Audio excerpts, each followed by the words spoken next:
Welcome to Nick and Dave Deep Dive the Metaverse, a podcast exploring cult classics, subculture, and geek media. I'm Nick.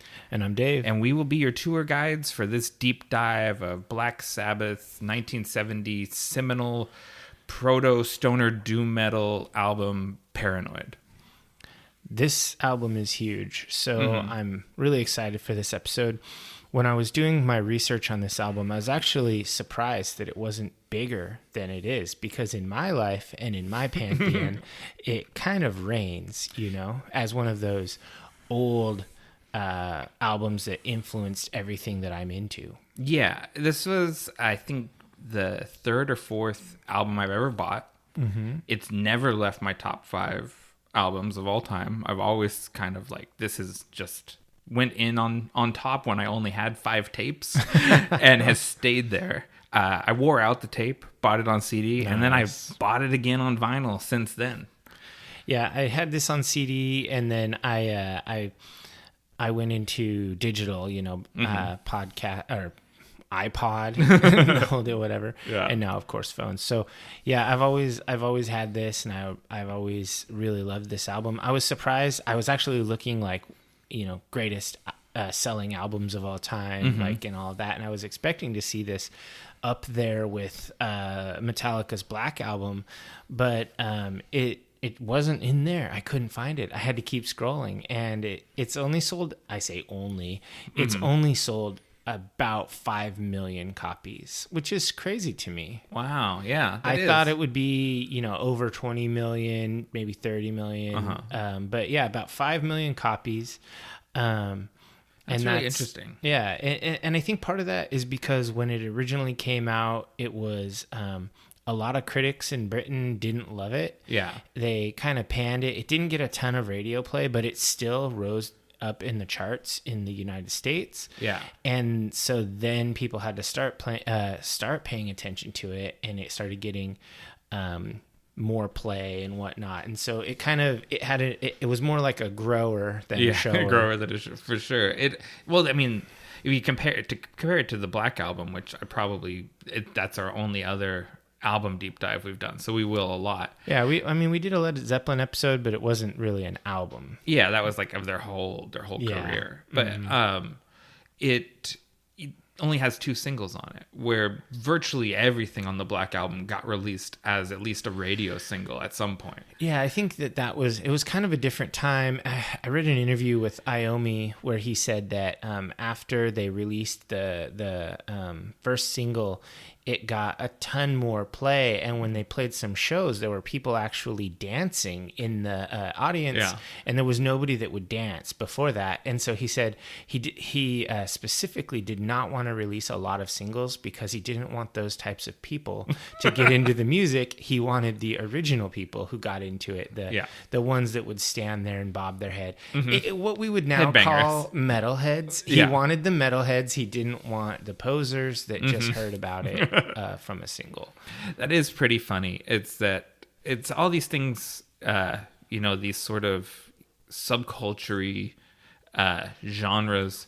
These ideas are baked in, like right from Jump Street. This is not for everybody. This is a cult thing. Yeah, and I think that they were never trying to be super popular. I mean, Geezer Butler, who came up with most of the thematic elements and whatnot for it, all of it was alternative, like occultism and that sort of thing, and none of it was mainstream. And he didn't want this to be something for everyone. He wanted it to be for like depressive people and stoners, for the people like them, because it is really, they're especially in the early days when they're not successful, this is a real gang of losers. Like factory workers that smoke weed and drink beer and you know, are into weird occult shit. They read crazy books and are interested in the astral plane and all that. Astral projection. Did you ever try to do, like, when you were a teen and into stuff like this, do you ever try to astral project yourself? No, I never did. I read about it and I was like, me having the attention deficit, I can't even meditate. Yeah. So let alone try this shit. I had this book called Norse Magic, and it looked like a cheesy fantasy novel, as all the sort of as they do pagan books from the 80s and 90s looked like, and it had like instructions on astral projection. And so I'm sure like I a like stereo manual. Yeah, like, and I'm sure I sat down and I lit my candles and incense and maybe put on some Sabbath or the Doors or something and really tried to astral project into the 9 realms. But yeah, it just seems like I'm just sitting there imagining going to Asgard or whatever. It wasn't like I transported myself. Yeah, I've never tried that, but yeah, that's definitely, Geezer Butler did that. Oh shit, yeah, for sure. Yeah, he walked so I could run. Exactly. So the only other thing that really came up to me for kind of an intro to this album was, again, it was a different era how record companies had all the power. Oh yeah. Like they were forced to change the name of everything, right? And they weren't allowed to cover certain topics, and it wasn't just one record company. It was Vertigo in England, and it was Warner in America. Yeah. And they had to basically like serve 2 masters, and they had to really, really alter themselves, their artistic vision, in order to fit this commercial ideal that the record companies wanted. And nowadays, that's not really a thing because of self-publishing, but also because of self-publishing, that has made it so that record companies are not as demanding on artists, because artists can simply choose not to use them. Like Trent Reznor self-publishing his albums. Yeah. It's like, if you have a following, you can make all the money and you don't need the record company. All they offer is PR and distribution. That kind of struck me too, is how little power that they perceived that they had. Yeah. Like they just kind of did as they were told and didn't really fight it. And I think they probably could have fought it. Yeah. But they just didn't think they could. Well, they kept referencing like their bar for a rock band was the Beatles. Like, and so if the Beatles were doing it, they were like, well, I guess we do it too. Yeah. I mean, even though they were totally different, the idea, but I mean, at this point, late 60s when this is being written and stuff, the Beatles weren't really the same, that, the pop band that they were. Yeah. So, I mean, I think that, basically the record company was able to just basically be like, this is how it's done. This is how everyone does it. This is how the Beatles do it. This is how you're going to do it. Yeah. And they just sort of went along with that. Well, because they're just lads, right? Like they're working class lads. Poor as hell. Ozzy doesn't even have shoes. Oh, Ozzy is such a mess. I kind of fell in love with everyone in the band, like in the process of this deep dive. In their own way. Yeah. Each one has I love bands like this where it's characters and each character brings something to the mix, and it's unique to just the 4 of them. Because like I love the Dio Sabbath albums too. Yeah, they're really good. But that's a different band. It's once you take Ozzy out of it and mix Dio in, like the vibe just changes entirely. And I think a lot of that is because Geezer would write a lot of the lyrics and stuff, and to Ozzy's melodies, and then Ozzy would sing them. Whereas when Dio was in the band, Dio wrote his own shit. Yeah, and it's very different than how Ozzy operates. He is not, like, Dio is not going to be told, here's the lyrics. Yeah. Yeah, because Ozzy did have that kind of do as you're told attitude in a way. Like they approach this in a very arts and crafts kind of way, like you're assembling something. Yeah, like he's singing nonsense words to make up a melody, and then Geezer is like, okay, here's what I came up with to go with your melody, and I was just like, oh, okay, well, whatever, let's give it a shot. It's like there's no ego about it. Yeah. And I watched another documentary it came out maybe in the early 2000s. It's before Black Sabbath reunited, and everyone's still much more raw with each other, so there's a little more jabbing that goes on. And Ozzy really reminisces fondly of those first several years before egos and before cocaine got involved in things, because when they were really a team, he's like, you hold on to those early years, man, because you never get that back.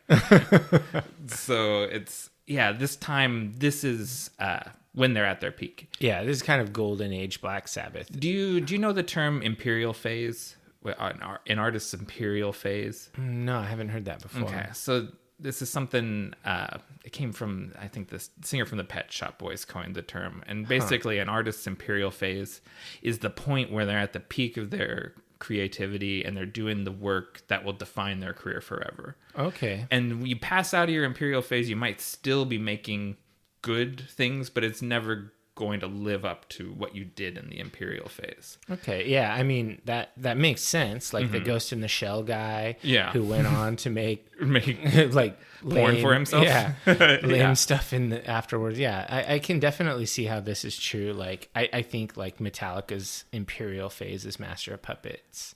Well, it's well, let's do that. So when Metallica, like what 4 albums that is their imperial phase? Oh, it's probably Ride the Lightning through the Black Album. Yeah, and I would agree with that. And then nothing after the Black Album ever really lives up to the stuff before. And even Kill 'Em All, whereas I love it, it's because it's just punky, thrashy, youthful exuberance.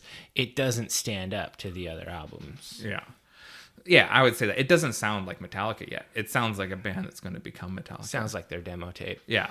Whereas Black Sabbath, self-titled, the first album, Sabbath comes out the gate sounding just like Black Sabbath. Yeah, for sure. Because I was just going down the Google rabbit hole of imperial phases, and Led Zeppelin, it's the first 4 albums. Yeah, for sure.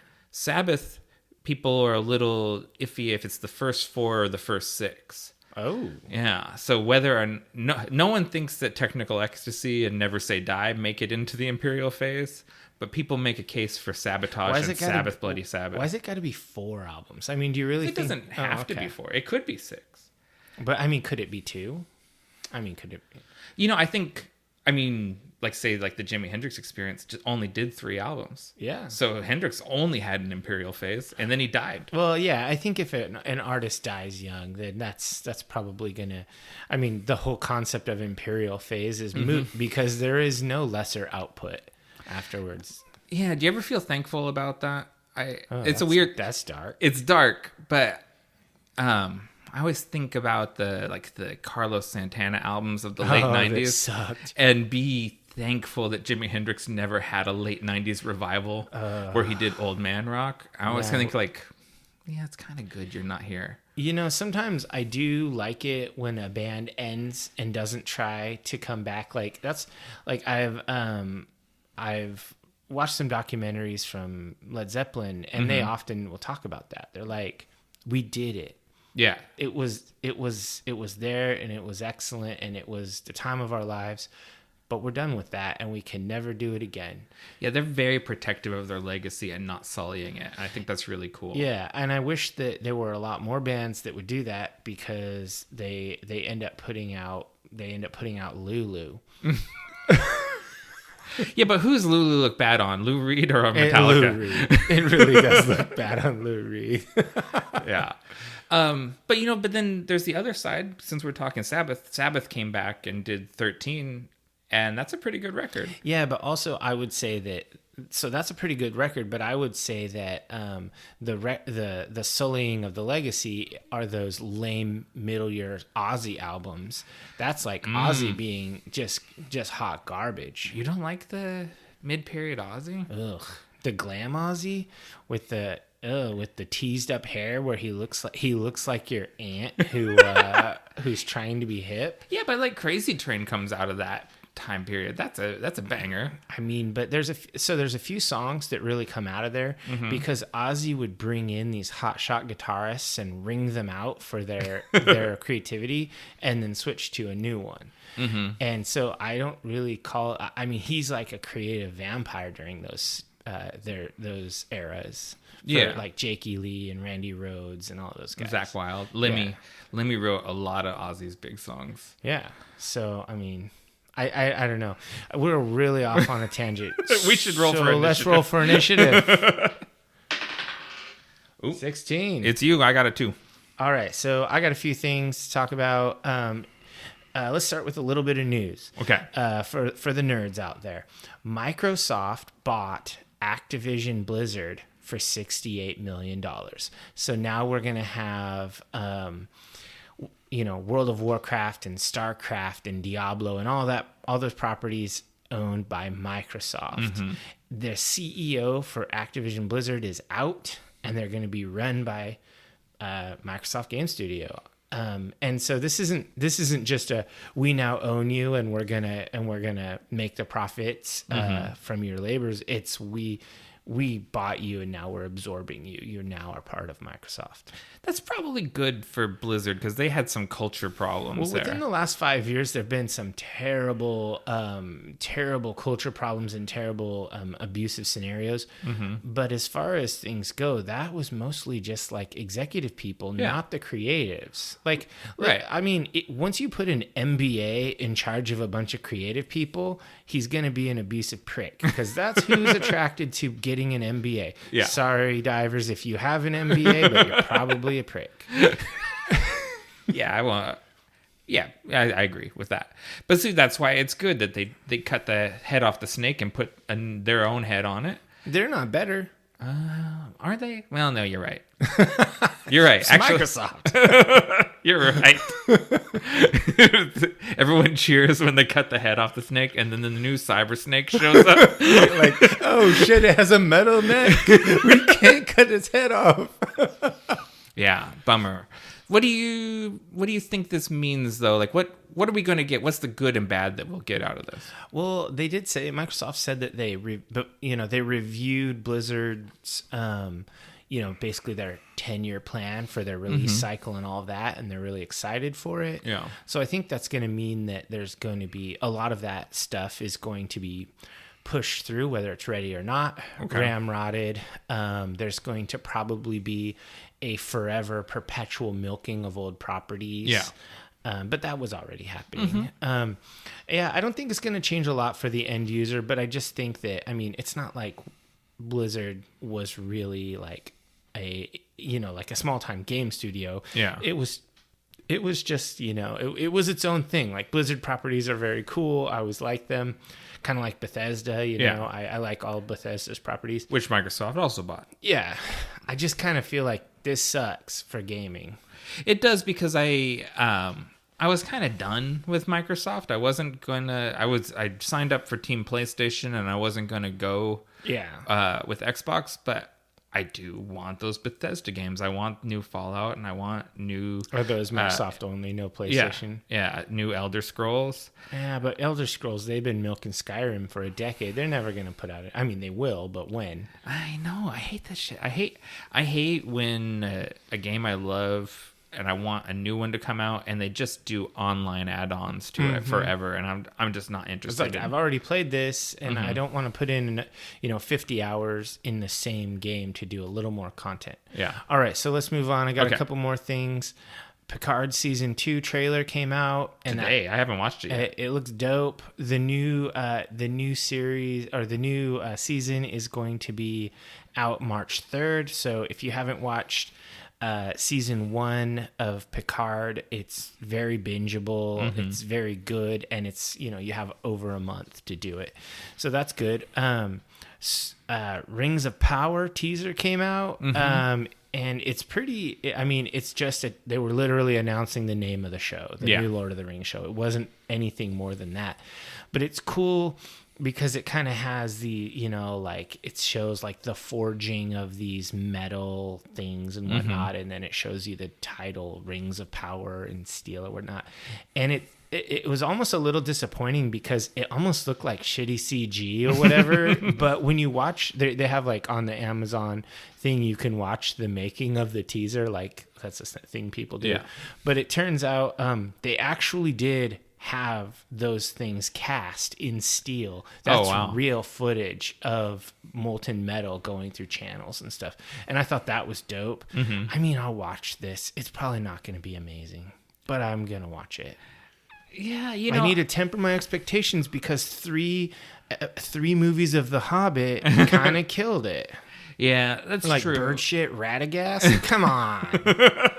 Yeah, but we have our fan edit of The Hobbit that we true. like. That was pretty good.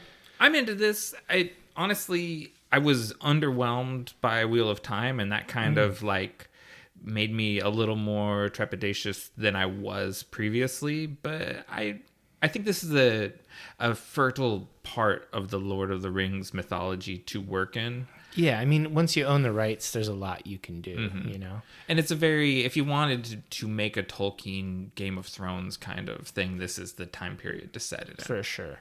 And then I have one more thing.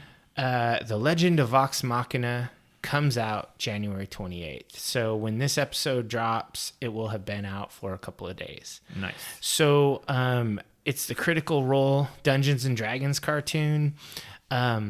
They have trailers out, and there's a couple of them. There's like a Red Band trailer and whatnot. And it's already fully funded for a second season.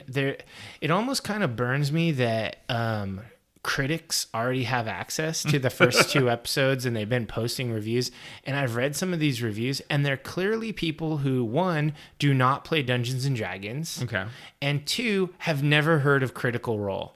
And I was like, why the fuck were you given a copy of it? Like, you're not in this for either, you're not in this at all. You're just generic TV reviewer. Right. And so they're like, it's a cartoon based on a game that's played by people on the internet. And I'm like, oh, fuck you. And I don't even keep reading the review. So anyway, the cool thing about that they just recently posted about this is they called it like the legend of the cast of Vox Machina or whatever. And they have some huge names involved in this on the voice cast. David Tennant, who everybody knows. Rory McCann, who played the Hound in Game of Thrones. They have Billy Boyd, who played Pippin in the Lord of the Rings stuff. And they just have tons of other amazing voice actors in addition to the main cast at Critical Role, who are all well-known voice actors. Yeah, just from watching the trailers, not being nearly as familiar with it as you, I recognize all the voices, like from being an animation fan, and it's like these are all voices that I've heard. Yeah, if you've watched any dub anything or whatnot, you know all their voices because they're huge. Like every year, whenever awards come out, one of the Critical Role people gets an award for something. It's usually Laura Bailey because she's kind of a big deal. Okay. But yeah, I'm looking forward to that. It looks intriguing. That's my news. That's my initiative. What about you? Okay, I've got a few things. Number one, Joss Whedon came out of hiding. Ooh, I saw that. And did an interview that I think he thinks makes him more sympathetic, but really makes him look like even more of an asshole. Yeah, it makes you hate him more. It really, it did make me understand him, and it humanized him in a way, but it also, it just like, he just accepts no culpability for anything, and even for his own success. Like, he's like, the old internet raised me up, and the new internet has torn me down. And it's like, no. You made some shows that people really loved, and people supported you on the internet because they liked what you were doing. And then they found out you were an asshole, and they also broadcast that through the channels that they used to support you with. It made me think of like, this is like an interview with Grima Wormtongue after the fact, where he's explaining his side of the story, and you're like, okay, I get it. Yeah. You're still a shitter. Yeah. At no point does it seem like he didn't behave in a shitty way. And then he denies it and kind of gaslights the people that called him out. Like, he makes it out to be like Charisma Carpenter is being puppeted by Ray Fisher, and Ray Fisher is being puppeted by Zack Snyder. And it's like, come on, dude. Zack Snyder doesn't give a shit about you. Yeah, he could buy and sell you, dude. Mm-hmm, And it's one of those things, and this always pisses me off when somebody tries to take away the power of somebody else by saying, oh, blah, blah, blah, you're being put up to this, your words aren't even your own or whatever. It's like, so you're basically saying that person's not even a person and they don't even have their own opinions. They're not even strong enough to voice their own mind. Like, you're taking away their power completely as a person. You're trying to deplatform and distract. And if you're trying to make the case that you're not sexist and you're not racist, doing that, or like when he said Gal Gadot, he's like, English isn't her second language, and I think she didn't understand the flowery language I use. And it's like, I bet she speaks 3 more languages than you. It's just he just came out looking like a piece of shit. Fuck Josh Whedon, and I will never like one of his properties. And I just want to say this out there to all of you Buffy fans and all you brown coats. I was right the whole time. When you kept telling me it was amazing, it never was. And the guy that made it is a hack. I go on record as saying he's a hack for forever. I've always said he's a hack. I finally vindicated. I've been gaslighted by all these brown coat nerds. I will say this, and it's the same thing I'll say about Harry Potter. When these things have meant something to the fan community, they belong to you now. And, sure. And you can, if somehow you found meaning in Buffy the Vampire Slayer or the brown coat community, whatever it is, don't let Joss Whedon ruin that for you just because he's a dick. A lot of people made those shows and movies, and most of them are probably pretty decent people that you can still support. Yeah, and if you're a diver who doesn't know me personally, because I know a lot of the divers do know me, I say all this tongue in cheek. Like, yeah. I liked Serenity and all this stuff. I like the movies, the show, everything. I like the actors. I think they're great. I think that if you're going to shit can a whole creative endeavor that was made by a gigantic team because one person is terrible, that's a disservice to all the other people. I just like to tell people I'm right. Right. And this has been true since the very first episode.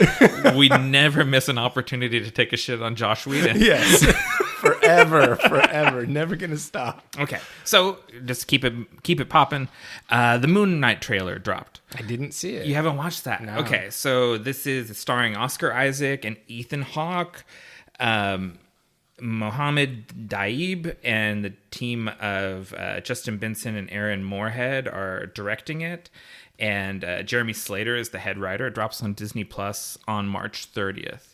Oh. And there's a few things that make me interested in this beyond the fact that I'm in the bag, because I'll just watch whatever Marvel bullshit drops. So I'm the exact opposite. I've turned the switch off for Marvel, so something has to be amazing to get me to turn it on. So here's what makes me interested in it. One, Oscar Isaac and Ethan Hawke. Yeah, they're good. So Oscar Isaac, I had the impression from the stuff that he had said after The Rise of Skywalker that he was done with the mouse. So I don't think the mouse could get him back if it wasn't an interesting project. And Ethan Hawke is in the same boat as you, actually probably even more anti-Marvel than you, because he even said that Logan wasn't that good. Whoa. He said, Logan isn't a great movie. It's good for a superhero movie. And sad but true. Yeah, and so Ethan Hawke, I think to get Oscar Isaac and Ethan Hawke, there has to be something interesting going on. Yeah, Oscar, I wasn't aware of Ethan Hawke, but I knew Oscar Isaac was pretty much done with Disney. Yeah, and the trailer just looks really cool. If you're not familiar with the character, he's a guy with multiple personalities, or I guess dissociative personality disorder, that gets made into sort of an avenging character by Egyptian moon god called Khonshu. And he has all these different an archaeologist persona and a sort of a Batman-esque persona and a super spy persona, and he shifts between all of them. And you can see even in the trailer, Oscar Isaac is almost like that show Orphan Black, where she plays multiple characters. He's really like doing a bunch of different characters, and it just looks interesting. I think this will be an interesting show. Do you think they're able to escape the just the idea that they've made mental illness into a plot trope and they are appropriating a different culture? I think just judging by the name, I think there's a reason why Mohammed Daib is the lead director on it. Okay. I think they're going to try and do right by Egyptian culture and not make it an appropriation thing. Gotcha. And I just the people who are involved make me less skeptical of this than I might be. Okay. So I think that looks really good. And then my final thing was R.I.P. Meatloaf. Oh yeah. The singer Meatloaf. Two just like classic albums, one from the 70s and one from the 90s. He's been in a bunch of movies that are diver related, such as Fight Club, which I think will probably be our next episode. We're definitely that's a twofer, because we're gonna get some get some Meatloaf and some more Brad Pitt, Mm-hmm. And and Rocky Horror, and it's Spice World, Wayne's World. He's done a lot of. I forgot about Spice World. Yeah, he's the bus driver in Spice World. Yeah, it's like he's just done a lot of cool shit, and he had a great voice. Yeah, he did. And that shit all like, I love to put on a Meatloaf song because they're all long. So I like to put them on the jukebox at a bar and just kind of watch the room. Watch the crowd. Watch the room ride the song, because at first everyone has the same reaction. Like they're like, "Oh, Meatloaf," but then it's like people are singing along with it. By the end, it's just like when you have an 11-minute song, the people get taken on the journey whether they want to or not. Yeah, I haven't been to a bar with a jukebox in a while. I know this is sort of a throwback. It has been a minute. Yeah, that needs to come back. Mm-hmm. I like old school jukeboxes where they have records or CDs in them. Not the ones that are just little boxes connected to a streaming device. That irritates me, and the way they charge you more for song, like for certain songs, like.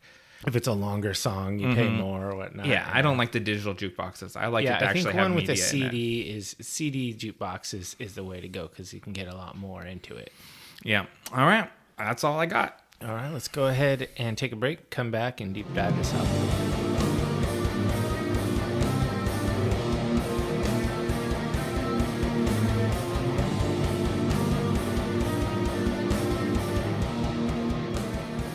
Okay, welcome back, divers. We got so caught up in our Roll for Initiative that we forgot to give you the podcast fuel. And let's do that now. Yeah, so we are drinking Pink Sabbath from Great Notion. It's a collab with Steeplejack and Pink Boot Society. It's a Cascadian Dark Ale, or a black IPA. It is 6.66 ABV. No IBUs listed. And they've probably taken no bitterness. This isn't. It's kind of bit. It has IBUs. You think? It should have IBUs. Just no one's really doing that anymore. Yeah, they're not, because it used to be a race. Yeah, how many IBUs can you put into it? Yeah, this is their foray into the dark side of hops. The Black IPA is an unholy union of rye malts, Chinook, Cascade, and Citra hops. I like this. I like every brewery that's involved with it, and we're both on record of liking this beer style. And I always love it when I can find something that themes really perfectly to the episode, and this one did. Yeah, this is a really, really good beer. It's a good example of the CDA style. I dig it. So yeah, this is a good one. Great Notion coming through again. I think we've had them before, not too long ago. So let's go ahead and jump into this. So divers, we watched the Classic Albums documentary on Amazon about this album, and it's basically set up where they talk to the band, each individual member, and they talk to several critics, and they also talk to, some other random people, like Henry Rollins is in there and whatnot. Yeah. And there's a lot of insight going on throughout, but they do it all janky and out of order. We decided we're going to follow the actual album of Paranoid, not that documentary, and just treat that kind of as a background knowledge. This isn't a deep dive of the classic album episode. Yeah. This is a deep dive of an album. So just to sort of set the stage, this is a band that had been playing together for a little while, and they were called Earth, and they were just some low class scruffy dudes making some heavy rock and roll. Yeah, and they eventually got together with a manager, and they knew they had to change their name, changed it to Black Sabbath. Yeah, which Black Sabbath, that name, it comes from an old spaghetti horror movie with Boris Karloff in it. And, it's sort of like that. They talk about that being sort of the magic combination where they come up with that name, and then with the sort of doomy... Then they have a theme they can riff on. Yeah, and everyone is sort of into it. Yeah. They're coming out of Birmingham, England. It's in the Midlands of England, and it's an industrial town, like what we call the Rust Belt in America. Very Pittsburgh, Detroit kind of vibe. And that's a place where you have these industrial smokestacks and just the sound of industry and everything, and that really just infects their music. And Judas Priest also comes from there. So yeah, Birmingham really gave us heavy metal. Yeah, this sort of on the origins of heavy metal as we know it. There's a lot to be said about who the first bands were and whatnot. And there's a lot of people that try to say things, that there were bands doing things before Black Sabbath ever came out. Sure. But one thing I would say to that is that Black Sabbath changed the game. They made this stripped music that was more about feel and more about vibe. It wasn't so much about like musical technical theatrics and whatnot. It was way less it was way less proggy. It was kind of stripped to the blues roots, and it was just darkness and just heaviness. And this is, to me, this is sort of where bands the real heaviness comes from. Yeah. Whereas there are faster bands, but nobody is heavier than them. As far as I know, the first use of the word heavy metal was to describe Jimi Hendrix. And Hendrix is very far away from what you think of as being metal. Yeah, a lot of people will say that Led Zeppelin is the first heavy metal. Yeah. But they don't sound anything like metal does now. Sabbath does. Sabbath does. And this is like the first true metal band. Yeah, they didn't just sort of spawn metal. They were metal. Yeah, whether they knew it or not. Yeah, they didn't call themselves heavy metal at the time. But if you listen to this album and you listen to any modern metal album, you're like, yeah, I can see where this came from that. Yeah, for sure. And so I think that's, for me, even though it's probably not technically true, Sabbath is the originators of metal as we know it. I think it is technically true. I think people will argue with me about that. I know, because I argued with somebody about this recently. And what did they say was stuff like Deep Purple predates them, and there were other things. I don't think so. Like, I don't think Deep Purple sounds like heavy metal to me. Deep Purple is not metal. Yeah, that's the thing. If you listen to Deep Purple, you don't think, oh, there's metal. You think, oh, classic rock. You listen to Paranoid. That's fucking metal. Yeah, it really is. I mean, it's the difference between, for punk rock, they'll talk about the Velvet Underground as being kind of an early form of punk. It doesn't sound anything like punk rock. Punk. The Ramones are like the first punk band, or even the New York Dolls is getting close, but it's still a glam band. Like, there's a point. Even Joey Ramone takes influence from this album, actually. Yeah. He really loved it. There's a lot of punk influence that you can kind of get out of this, or opposite. There's a lot of influence on punk from this. Especially when they do some of their bluesy, almost like boogie riffs. And Paranoid's a punk song. And if you look at the Wikipedia entry, how Wikipedia always like categorizes everything, and it says heavy metal proto-punk.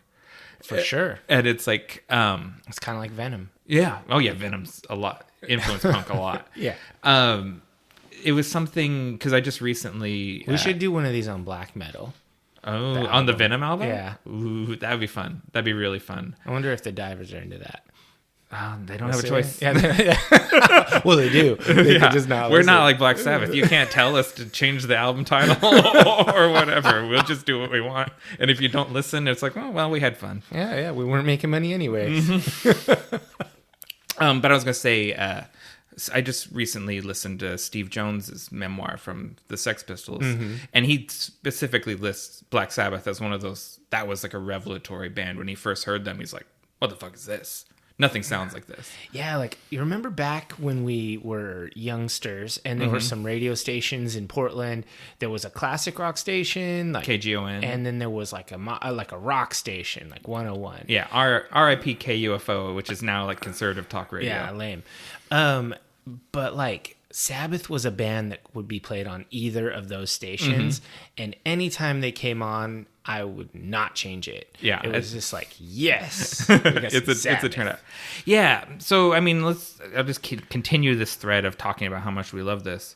If you had asked me 2 weeks ago, what's the defining album of your teen years? I would say Nirvana Nevermind, just offhandedly, because I remember that as being like a real pivotal moment, like everything changed. There's no way I've listened to that album as much as I've listened to this album. Yeah, I don't think that it has to have come out when you were a teen. Yeah. It's just what you got into as a teen. So this really is the definitive album of my teen years. This was the one that my friends banded around for whatever reason. Like, this is the thing that defined us. Interesting. Yeah. This was not that album for me. I actually got into Black Sabbath a little after I got into thrash metal. Yeah. Because I was interested in like, what did these guys like? Yeah. And then I started listening to stuff from before the 80s thrash metal, which was my stuff. I would imagine you came here through Typo Negative. That seems like the route that would take you to Black Sabbath. Yeah, I mean, there was probably a couple of routes. I'd say my seminal album was probably Ride the Lightning. Yeah. And it was written it was published when I was 4, so obviously I came out I came to it later in life because I have 2 brothers that are much older than me, so I came into music from them. But yeah, like when I was reading interviews with like James Hetfield or Kirk Hammett, because back in the day you would read magazines all the time. Right, you go to 7-Eleven or whatever. Get Circus, Metal Edge, I would get Kerrang when the import magazines started coming. For me, Guitar World, always. And so I'd read and they would often drop Tony Iommi's name. And so I would have to check that out. But then when Black Sabbath, or when Typo Negative did a cover of a Sabbath song, I was like, okay, this is fucking great. Yeah. And so I was really then kind of hooked on it. But I think this album is probably, I would say, the best Black Sabbath album, which is important. Why we're doing this album, I think. It's probably their signature album. It has their biggest hits. And I wanted to talk briefly about how they wrote it before we get into the track by track. Okay. So it's kind of the apocryphal story that they went into the studio and they recorded it in 2 days, and that was it, because they had to get off to a gig in Germany. And that did happen. Yeah. And they had the engineer there in this documentary thing talking about it. But one thing that I think is really important to kind of consider, obviously this wasn't their first album. No. They were a seasoned band that had been playing this music, playing together constantly. Yeah. And they were playing these shows at the Star Club that were, they was famous for having the Beatles, but they had to play these 45-minute sets, and they would play the same song and make it a 45-minute song and jam and riff and change things and just flow together. And it seemed kind of like Iommi was the musical leader. He would plot the course and everybody else would just morph around him and kind of like a school of fish. Yeah. And it's just they workshopped these songs beyond what any band I've ever been in has ever done with a song. Yeah, that's sort of doing 8 45-minute sets in a day. It's where you start in the afternoon and you're just playing to an empty room. Yeah, they said they'd start at like 2 p.m. and play all night. Brutal. Play 45 minutes, take 15 off. And a lot of British bands, like as they alluded to, started out this way. That's how the Beatles got so fucking tight too. Yeah, just play all the time and just become completely in tune with one another. Yeah. And I really like that. It's when you're playing music with someone else that you really have a chemistry with, and you can see how they're like moving and shifting things, and you can react and you can kind of have this synergy. It's a really great feeling. It's like this crazy in the moment thing. And it's weird to see, and oftentimes in a band it's usually 2 members that have that, like a drummer and a guitar player, or a guitar player and a bass player or whatnot. This band, it's all 4 of them, and so that makes it magical. That makes it special. The Beatles were the same way. It was all 4 of them. It wasn't just a couple of amazing musicians who were doing things together. It was just a whole group, 4 dudes that were all totally in tune, and that's what that was the special sauce that let them go in there for 2 days and make this album that. Iommi said, I think it was Iommi, no, or maybe it was Bill Ward, said there's not much multi-tracking. There was a couple of extra guitar overdubs, but everything else was basically a one play through, capture it live. The guy who was producing it had seen them live and wanted to make sure that he captured that vibe. Yeah. So you can hear when you hear isolations of just the drum tracks, you can hear the bass in those parts because they were in the same room. Yeah. And so this was really this I guess this album has mojo. Yeah, for sure. I mean, I don't know how else to describe it. And so going into this, I had it in my head that we talked with Zeppelin about the three-legged stool. The Zeppelin, it's British hard rock, American blues, and English folk music. Okay. And I thought that Sabbath had the same 3 legs, but the third leg of the Sabbath stool is jazz. Okay. And it's very jazzy. Tony Iommi's guitar playing is very jazz influenced. The drumming is super jazzy. Oh, yeah, totally. And so Bill Ward is, I don't think he's given his due as an amazing, phenomenal drummer.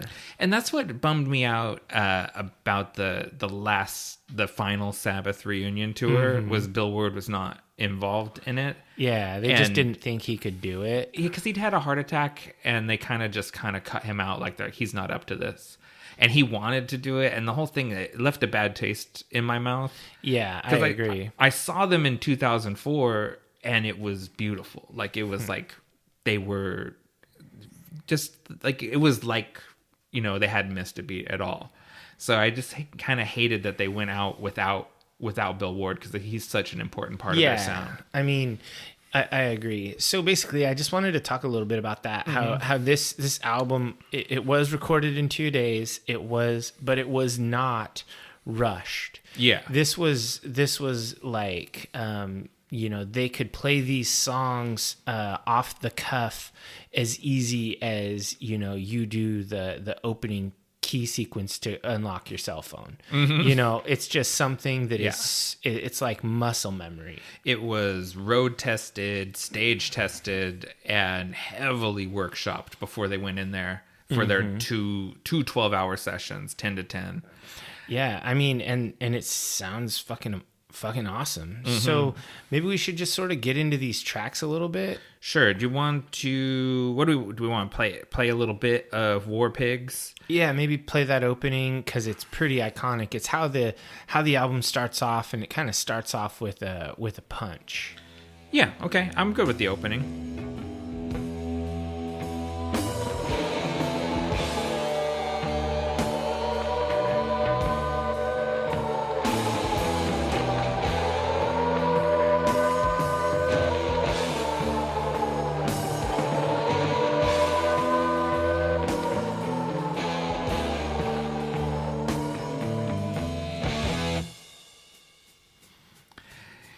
and I hate to cut you off right there before Ozzy comes in, but we're just giving you a little taste, just a fair use taste. Yeah, we're going to stay within that 30-second fair use for the purpose of criticism. I mean, we're going to get bumped off YouTube anyway, but YouTube's gonna get us, but hopefully the divers who listen to us elsewhere, that's fine. I mean, I think it'll still be on YouTube. It's just demonetized and anything goes to them. Not like that matters. They can have 1 cent.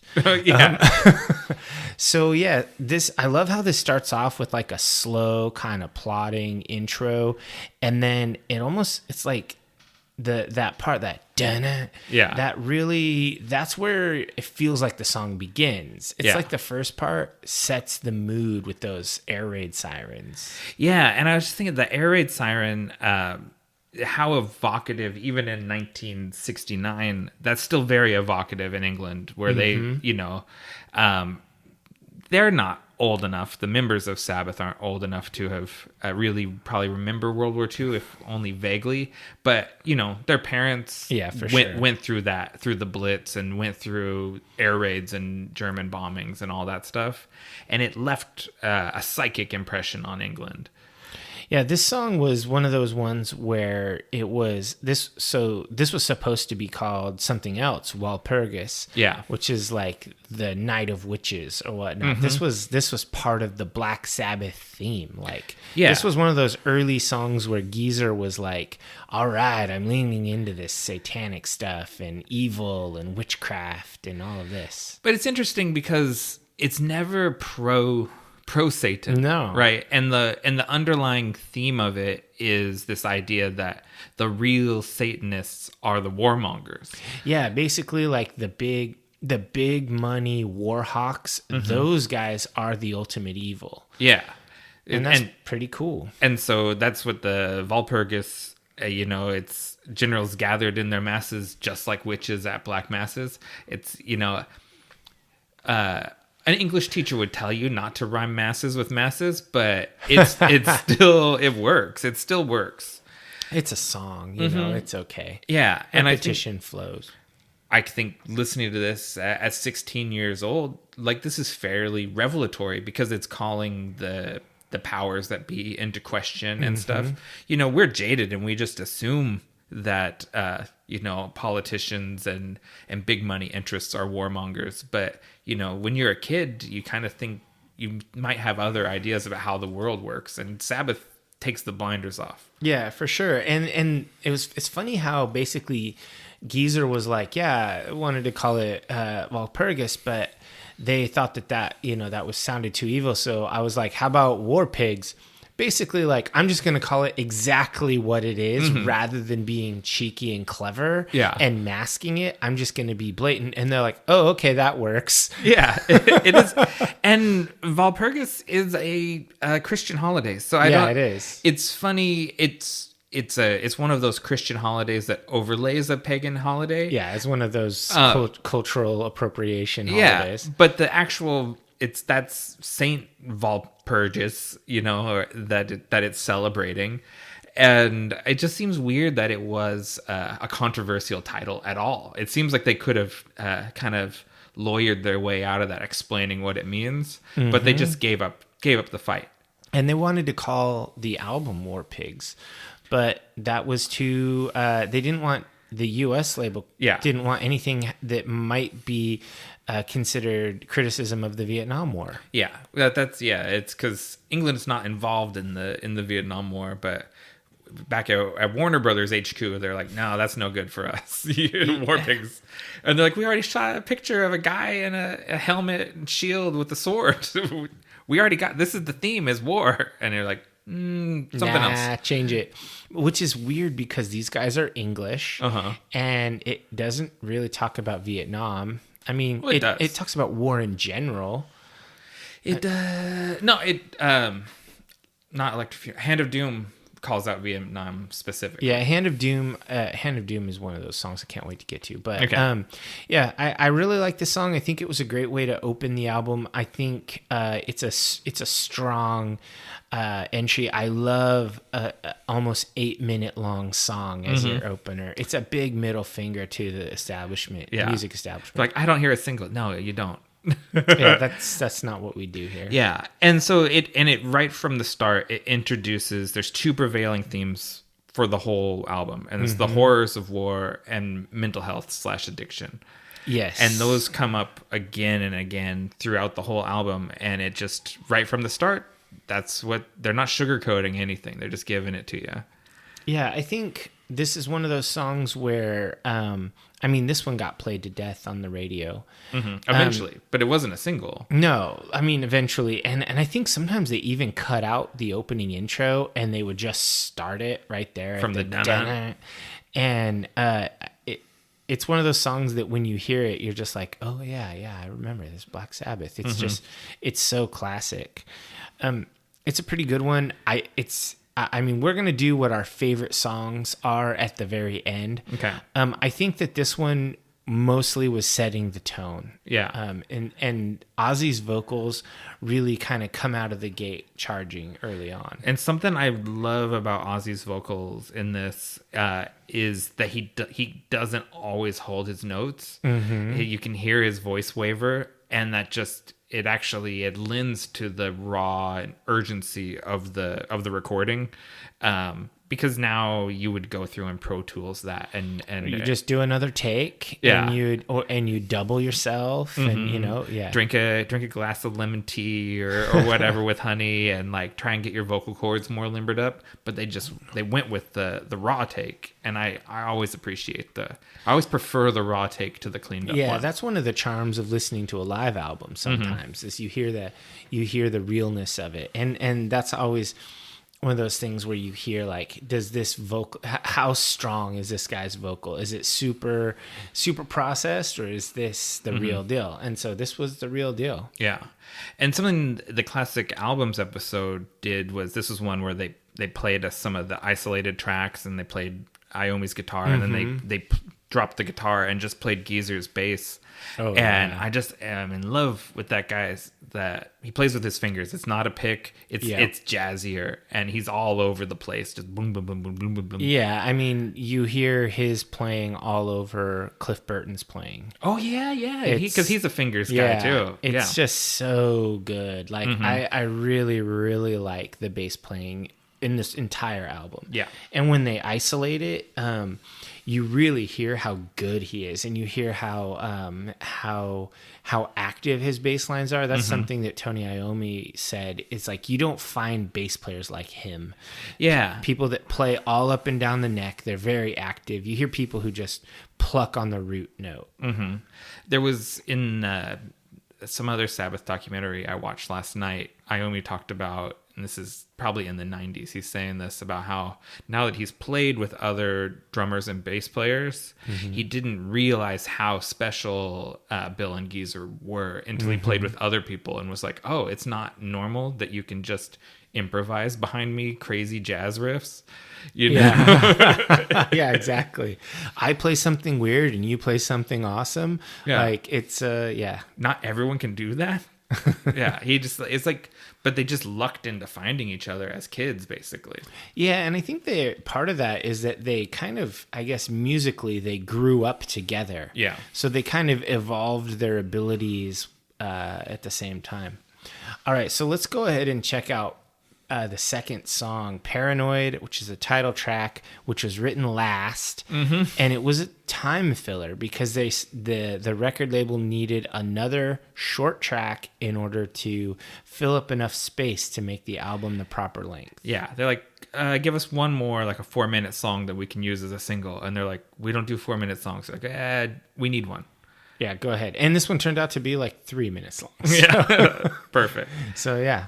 This is, strangely enough, this was the first song, Black Sabbath song, I ever learned how to play. Oh. I remember I heard it on a tribute to Black Sabbath. The Nativity in Black? Yeah, Megadeth did this one. Yes. And Dave Mustaine has a particular way he attacks his rhythm parts. And I was like, oh man, that's so abrasive, the way he plays it.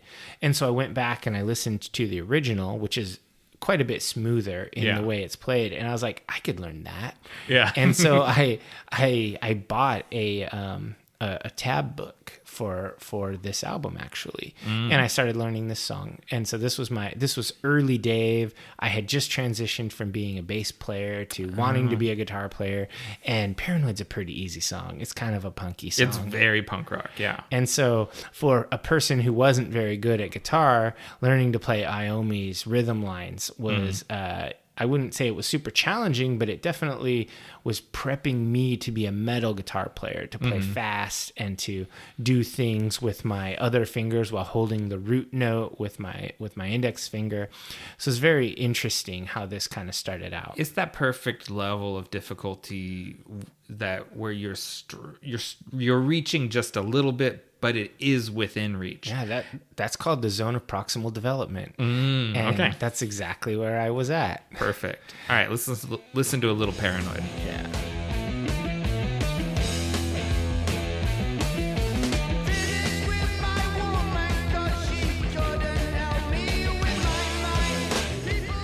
That's a hell of a lead single. Like, something that came up, I thought a few times listening to this, like putting my head in the mind space of someone in 1970. And it's like, the 60s are over. You know, this is a new sound, and Flower Power's dead. And it's a much darker, more harsh, kick in the teeth sort of vibe than what people would have been used to. Oh yeah, for sure. This was definitely, it was no longer about peace and love and happiness. This was about the darkness and sadness that dwells within. Yeah. This is some, kind of navel gazing themes, but the actual riff is really driving, and it's got an urgency to it. Yeah. Kind of a, almost like a, I don't know. It's not like an angry vibe, but it's definitely, it gets you moving. Yeah, and it's like Circle Pit music, right? Like there's shades of Motorhead yet to come, and like you said while we were listening to it, the Ramones. Obviously Steve Jones cites it, so the Sex Pistols, and it's like this made a big impact on people, and it's, you know, like we just talked about a little ago, like, it's achievable, right? Like, you hear this as a young guitar player, you're like, I could kind of do that. Yeah, because you just hear him kind of like chugging along, like dun dun dun dun dun dun dun dun. You're like, oh yeah, that sounds good. I like how that goes. It's so teenage, like it's so tapped into, especially the teen boy hippocampus or whatever. Like, it's just plugged right into that attitude that you feel at that age. And so it's just so awesome. Yeah, I think I was struck by this song when I first heard it, about how even though it's called Paranoid, I've always been literally the worst with song titles. I forget everything, but I'll remember the lyrical hook. This song isn't about paranoia; it's about depression. Yeah. And you know, every teenager has their depressive moments. It's just part of it. And so, yeah, this song, it was definitely a resonating vibe. And it was crazy to me that it had been, almost 30 years since this was released, and it was still so relevant. Every one of these lyrics, and that's something that Rollins said. He's like, this album is timeless. When you put it on and you listen to it and you hear those lyrics, you think, what year was this? Oh yeah, it's relevant now. Yeah. And it's so Geezer, he talks about that in the classic albums episode, that he struggled with depression. And I read a little interview with him where he said that he didn't really understand the difference between depression and paranoia. Yeah. Like, it was just, in that nebulous umbrella of mental health, or, whatever they would have in 1968 or 69. I think they just call it like troubled. Yeah. At this time in history, there was a lot of like hiding of this sort of thing. They didn't talk about it. It was shameful.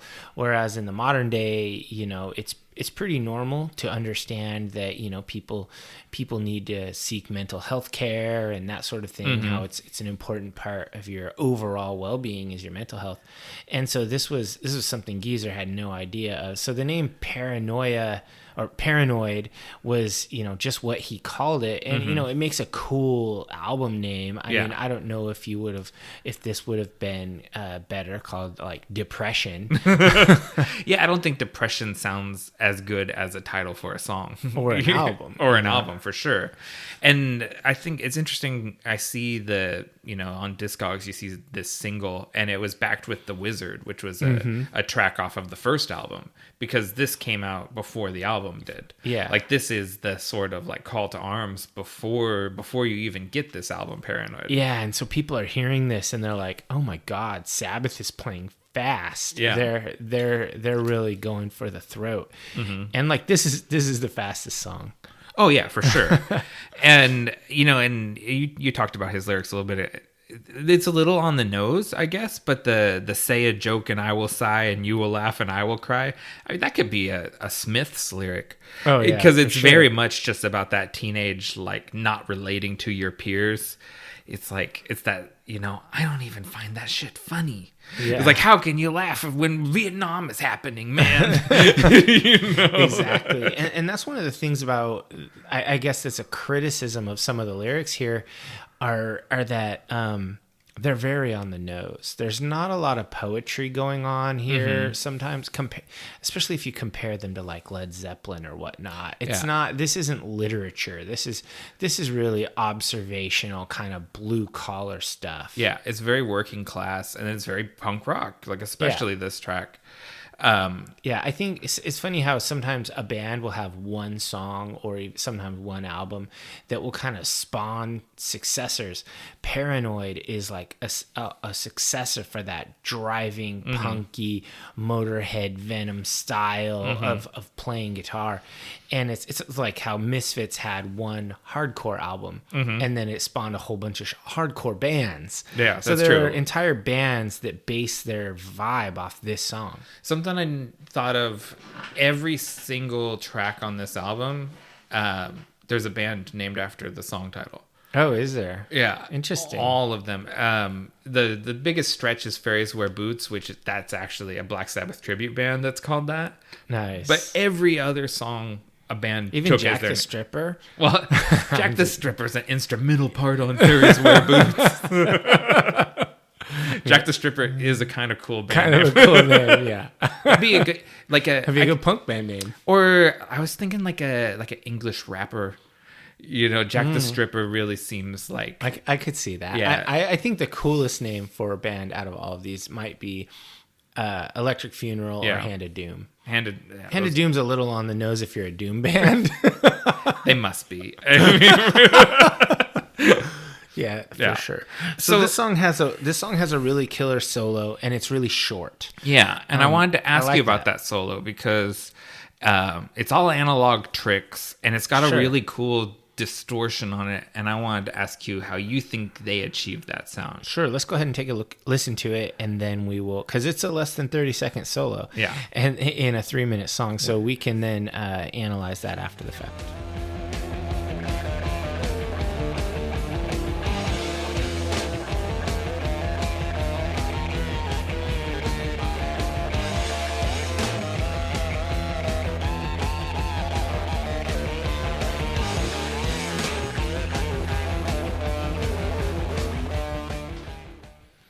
So that is a really cool solo. I really like how he kind of wanders around the fretboard quite a bit there. But there's a number of amazing modern tricks you could do to get that sort of vibe. Yeah. But in this time, in the late 60s or 1970, this sort of thing was accomplished through a few different different methods.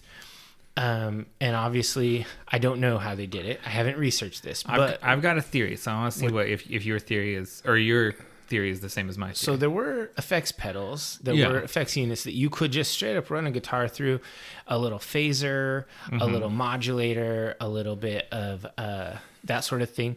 But there were also these guitars that there's a thing called a Les Paul recording model. Okay. And they actually have multiple outputs, 2 outputs. Huh. So you can actually run them through multiple amps at the same time and record them simultaneously with the same playing. Interesting. And that may or may not have been done here, but also they can do that manually anyway by recording the guitar track dry. Meaning like no effects, no distortion, nothing, straight into a board. And this is done a lot modern, but with more, it's easier now. But you record it dry, and then you play back that tape through, a cable direct into an amp, and then you record what comes out of the amp. It's called reamping. And so there's just like reamping boxes now that you can do this with.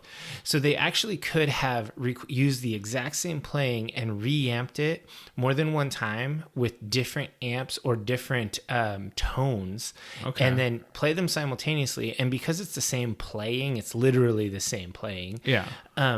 It just sounds multi-layered, and it sounds a little off phase. And so you could do that with different guitars. Like sometimes we'll do that, or I guess you couldn't do it with different guitars. You do it with different amps and whatnot. So I'm going to assume this was probably not multiple layers of guitar playing, but it was actually some sort of effect added to his single guitar. Interesting.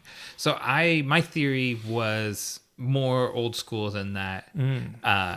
Ike Turner, Link Ray, those guys would play through broken amps that are blown, or have holes in them or whatever, and that was the sound that I thought I was detecting. Like, it's like a blown speaker. Yeah, Ike Turner is the inventor of distortion because he was carrying his orange amplifier combo amp to the studio from the parking lot, and he dropped it. Yeah. And the broken amp made the distorted guitar sound, and he just liked it. He's like, keep that. And so, definitely distortion is based off a broken amp. It's overdriven. It's out of phase. The tubes are fucked up. And so I could definitely see that.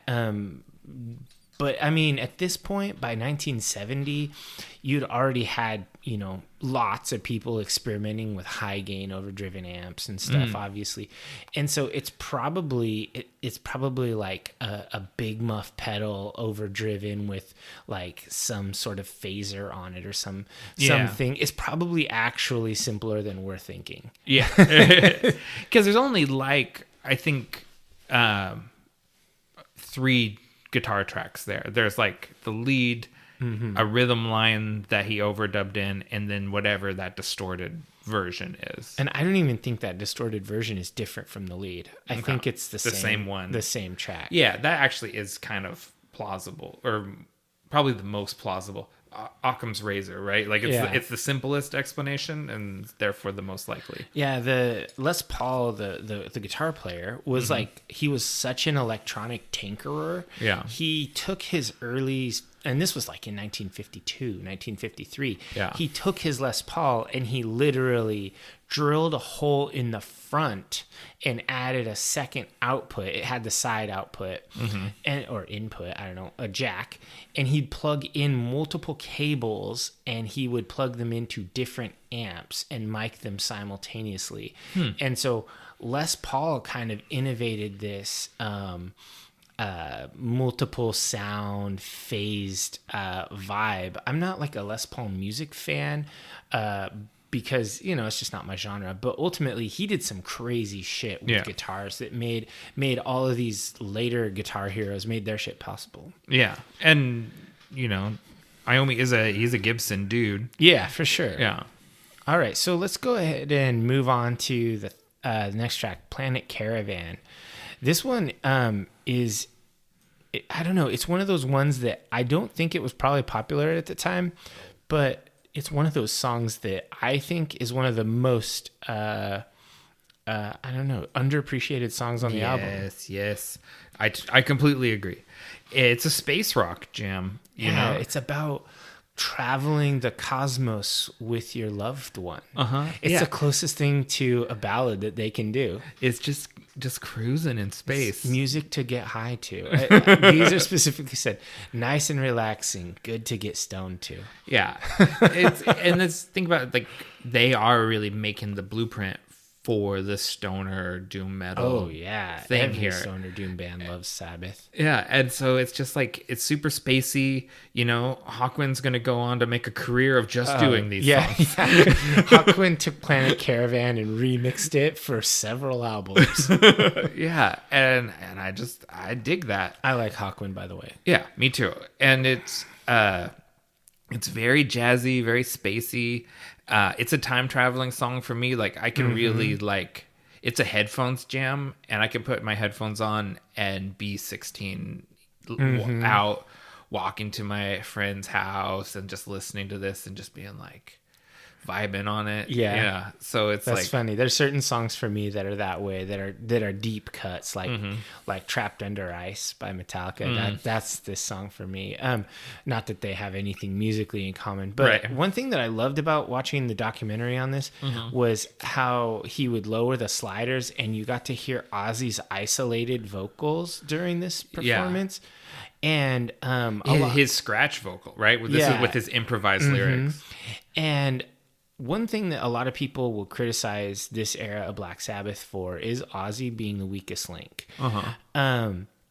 Like the other three members are pretty I wouldn't say virtuoso, but I would call them natural talents. But Ozzy is really kind of he's bumblefucking his way through this. And he's the first one to admit it. He can barely read English, let alone music. Right. And so he didn't want to even learn anything about theory because he didn't want to lose his natural approach. Right. And listening to his raw, kind of soulful scratch tracks, and then, of course, listening to the real version, the album version, I think this might be his best performance on the album. Yeah, and it's kind of amazing, and Geezer points it out in the background information, that generally Ozzy came up with the vocal melody, just improv'd it, and they went with the first go.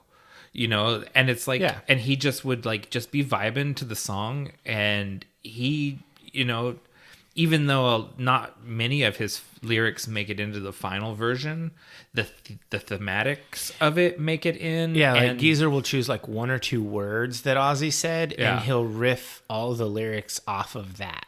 Yeah, like I like the lyric, the original lyric where he says, "The moon like a big red bun." And it's like, okay, well, that doesn't. We're gonna go with the moon. The moon. We're keeping the moon.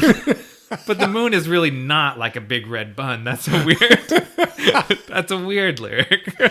Yeah.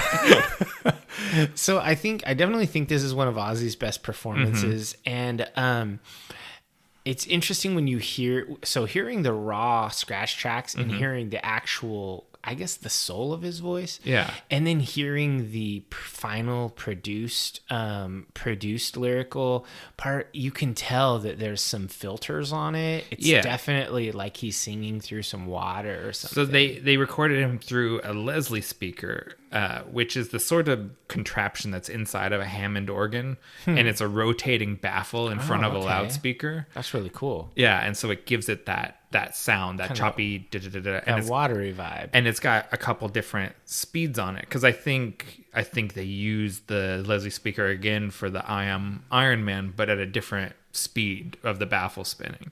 Yeah. Okay. So, and maybe that's how they did the distortion on the last song too. They might have just been using the shit out of this Leslie speaker. That's true. And it's interesting, like going back to how they wrote the lyrics. That's exactly how I do it. But I am Ozzy and Geezer. I riff on the melody and I just say stupid shit or nothing at all. Just sounds. And then when I get the cadence and vibe, or melody, dare I say, as a metal vocalist, I then take that and I go back and I add I guess, poetic lyrics or Yeah. whatever to what I came up with. So I totally understand their dynamic because I do both parts of it. Yeah. And I have worked with, in a previous band, I worked with another person who would do the geezer role. Yeah. Take your vibes and And make write it words poetry. to it. Yeah. I've worked with someone who did that. So it's really interesting. But kind of moving on, I gotta say, like, the jazzy solo, the Django Reinhardt vibes were just chef's kiss. It's just so perfect. I gotta say, and I'm glad you said that, because it was in the running for my favorite solo. And then I was like, Nick, you're doing that thing where you're picking the weird one. You're just picking the weird one to be a weird guy. That's true. That is your thing. And it'd be like, no one expects me to pick Planet Caravan. But it's really good. It really is really good. And I listened to Django Reinhardt because I wasn't familiar with him. Because I don't really think of guitar as a jazz instrument. Oh man. Yeah. It is jazz. Right. And it's very because of my limited jazz knowledge, what it reminds me of is like the neo swing music from the 90s. Sure. Because they always had guitar players in those bands. Yeah, yeah. And it's that kind of jazz guitar. And it's pretty dope. Because they're vibing on the roots, you know? They're totally looking at the old school jazzy players. Yeah. And just watching Tony Iommi play this stuff, versus watching him do, like, choppy power chord riffs and stuff. Yeah.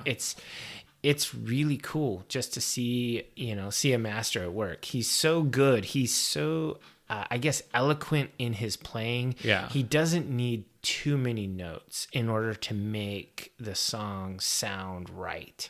Yeah. He's not an overplayer like a lot of people. He kind of has a technique because he's playing his own rhythm guitar to the thing about like letting the one note ring and then playing over the top of it himself. You know who does that all the time is Adam from Tool. Oh, okay. Always. That's like a huge thing that he pulls from Black Sabbath, is he lets a string ring as he's playing his own solos, because they only one guitar in the band, so you have to kind of be your own backup.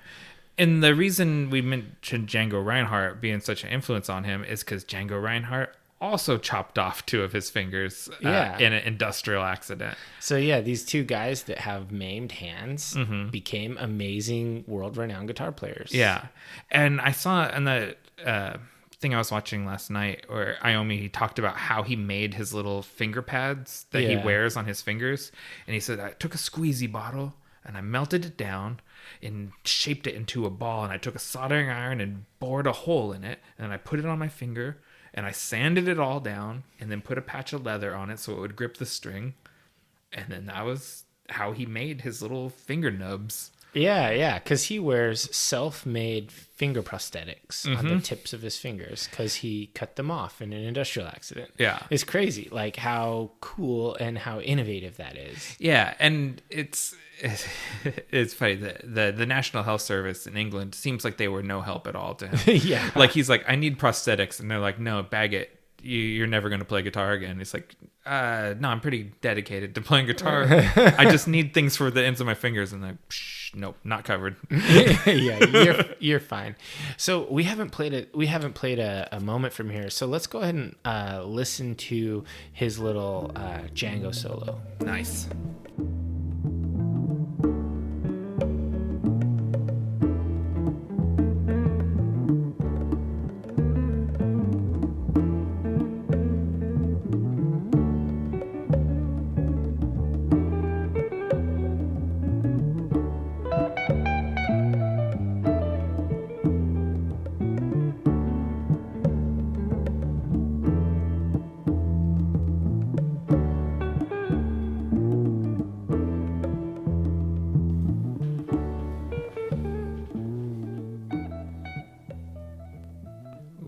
To cut that off, but that solo is like half the song. So it's a multiple minute solo. Yeah, it's kind of a jam. Yeah, and that's that comes out of that time at the Star Club and playing 45-minute sets and just stretching songs out and just grooving. And I mean, He's so good. Everyone's killing it. And like Bill Ward with the hand drumming, the congas. On the congas, yeah. Oh, yeah. I called them bongos in my notes, and then I was like, oh, no, these are the tall ones. The congas are the tall drums. Yeah, it's so good. I just love that song. Yeah, it's a really good one, and I would be remiss if I didn't also mention the cover, because I loved that album, Nativity of Black, the Pantera cover. Yeah. That's might be the best song on that tribute album, because no, it's not on Nativity. Oh, is it? It's on Far Beyond Driven. It's on a right. Pantera album. But that gets played on the radio. I think the Pantera cover gets played more than the original on radio stations. Well, because Pantera was so hard. That there wasn't necessarily too many things that they could play on the radio or whatever. And Planet Caravan was an accessible Pantera track. And Phil really changes up his vocal vibe on it. And it's great. And of course, Dimebag Darrell just he makes the solos his own. He noodles a lot. It does the same thing for Far Beyond Driven that it does for Paranoid, which is like gives you a break from the percussion and from like the getting pounded in the face. Sure. Well, I mean, for Pantera, it's the getting pounded in the face. For Black Sabbath, it's the ultimate sadness. Yeah, totally. And I mentioned it earlier, but I'll say it again. It's such a headphone jam because the sound travels from the right to left channel. Yeah, it's mastered really well. And it gives you that like traveling through space, like the Silver Surfer, and you've got like planetoids like flying past you or whatever. It gives you that sense of movement. It's just well done. It's a really great song. So the next one might be, I don't know, maybe the most famous Black Sabbath song, Iron Man. I think so. I mean, I'll be honest, it's what brought me to the party, and it wasn't hearing the song, it was hearing Beavis and Butthead sing the riff to the song. And I had a friend, Tony, who was more studied on classic rock than me, and I would hear little bits of songs on TV shows and stuff, and I would come to school and be like parrot them back. I would parrot him back, and I was like, "What song is this?" And he's like, "Oh, that's Iron Man by Black Sabbath." And then that's what made me go and buy the tape, because I was like, I liked Beavis and Butthead saying that riff so much that it made me want to go listen to it. I love how it opens up with the big bends, like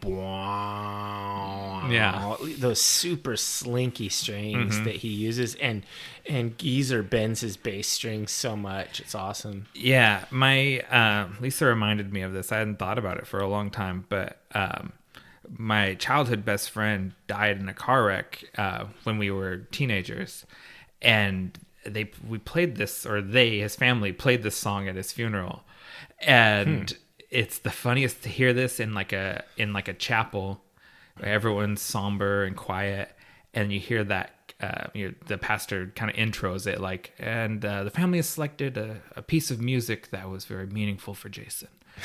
And then you hear that kick drum, dong dong dong dong, and we're all my Hesher friends were all looking at each other like, no way, like this isn't about to happen. And you're like, oh, they're playing Black Sabbath in a church. This is amazing. So yeah, it's cool. Yeah, I love how when they were writing the lyrics for this, like Tony was like playing the guitar part in the other room, and Geezer and Ozzy were hanging out, and Ozzy was like, sounds like a big iron bloke walking about. And he's like, I don't think Iron Bloke works. Yeah. They said they used it as a placeholder title for a while. Like you can see that in the notes, Iron Bloke. and Ozzy went on record, and it's obviously no mystery to anyone that's listened to him. When he's not sure exactly what melody he wants to do, he sings the guitar riff. Just follows it. Yeah, and that's what he did here. He just sings the guitar riff. And that's that's a well that so many punk rock vocalists have gone to, right? That's why how influential in that kind of music this all was, because that da da da, just on the beat. Yeah. That kind of shouted vocal. And he's even matching the notes and the tones pretty well. He's got a great ear for that, for the harmony, and for because he doesn't, like you said, he doesn't know keys and notes and everything, but he can get there just with kind it. of fit it in naturally. Yeah. And I like how Geezer was like so interested in sci-fi stuff. And so he kind of made this like a sci-fi song, but it's also like a social commentary song. Yeah. And it's just, it's really cool. Like this is a song that is kind of, it's got a few layers to it. Totally. It's a very meta song because it is the surface. It's almost like a RoboCop kind of character, right? And it's this guy, and he's turned into Iron Man, and he's sent to the future to fight for humanity's future. And then he's kind of Terminator. What he sees in the future makes him want to come back and kill everyone in the past, which that's a cool concept on its own.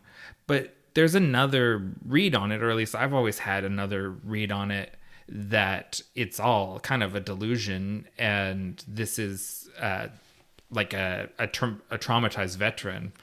And the future war is just a metaphor for the going to Vietnam and coming back and wanting to lash out at the people there who yeah, sent him, for sure. When they talk about, we'll just pass him there, why should we even care? It's like, that's how we treat the homeless veterans on the side of the road, basically. And so, yeah, it's got multiple layers to it, and it just really holds up.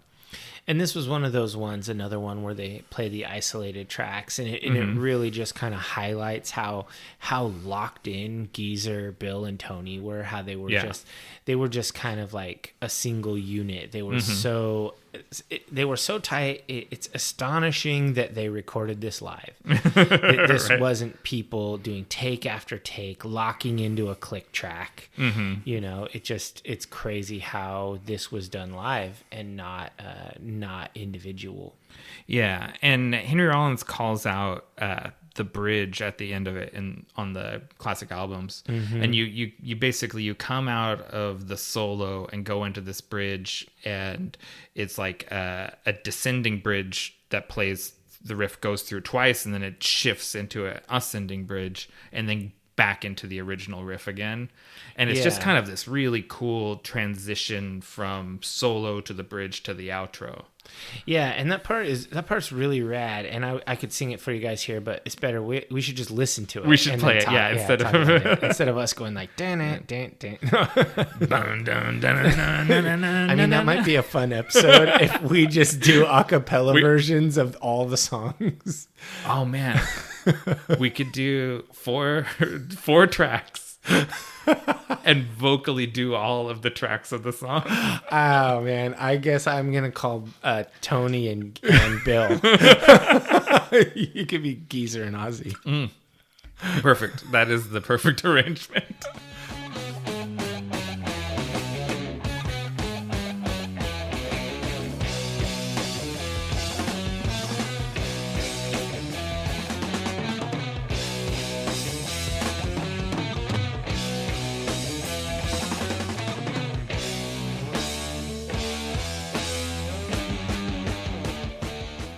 Oh, and I love we that way we get a repeat of that opening the opening riff there. So we did get to have our cake and eat it too that time. Well, like the opening verse, I do love how the song bookends with the intro as the outro with those big bends. So this song does a lot of things that I do and I like when I hear like songs that bookend the intro and the outro. I like reprising but changing your main riff, kind of a variation on a theme. I like that whole vibe. Yeah. This song is probably their most famous song, and it's good. I mean, there's no reason it shouldn't be. Oh yeah, I love it so much, and I love Geezer talks about the things that he was conceived. No one was talking about the things I was concerned with, like the environment and politics. He's like, and hippie stuff. Yeah, and he does the little peace sign. He's like, hippie.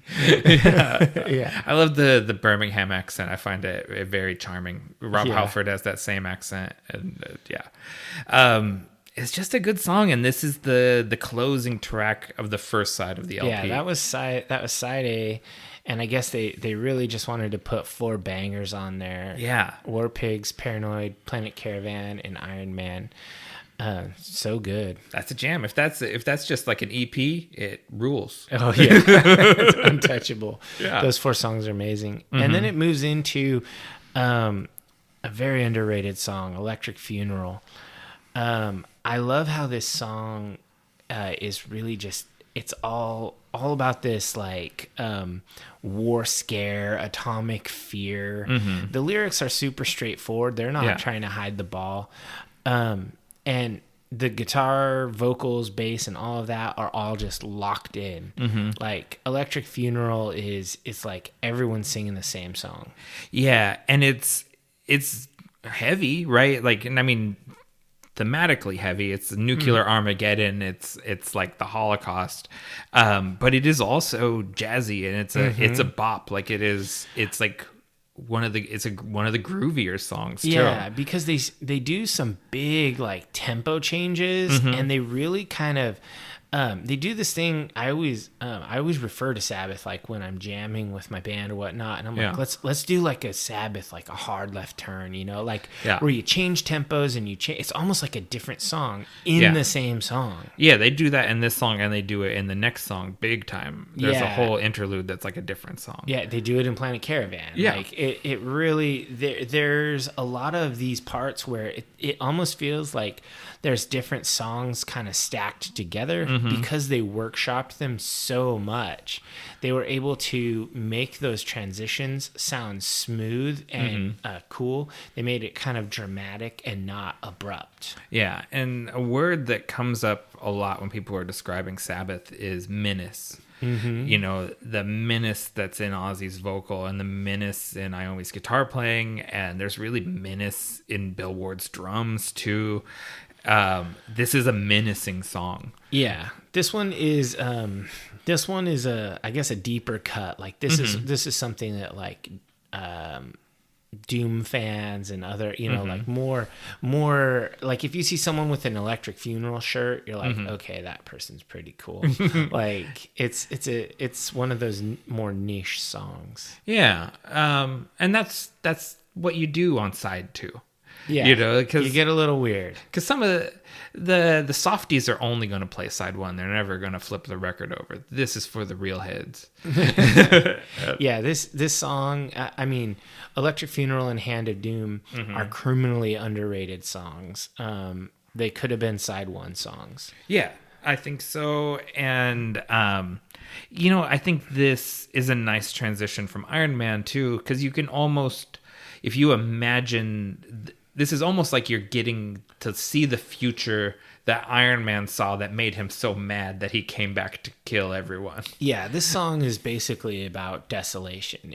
It's really gnarly. This is not this is not one like Planet Caravan where you can just kind of space out and love who you want.